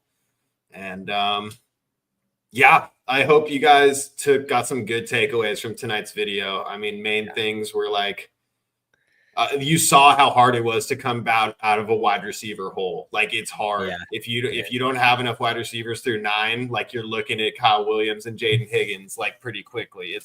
It gets kind of gross. So hopefully you guys get some good knowledge out of what you just saw there. And we'll see you guys tomorrow. All right, guys. Hope you have a good night.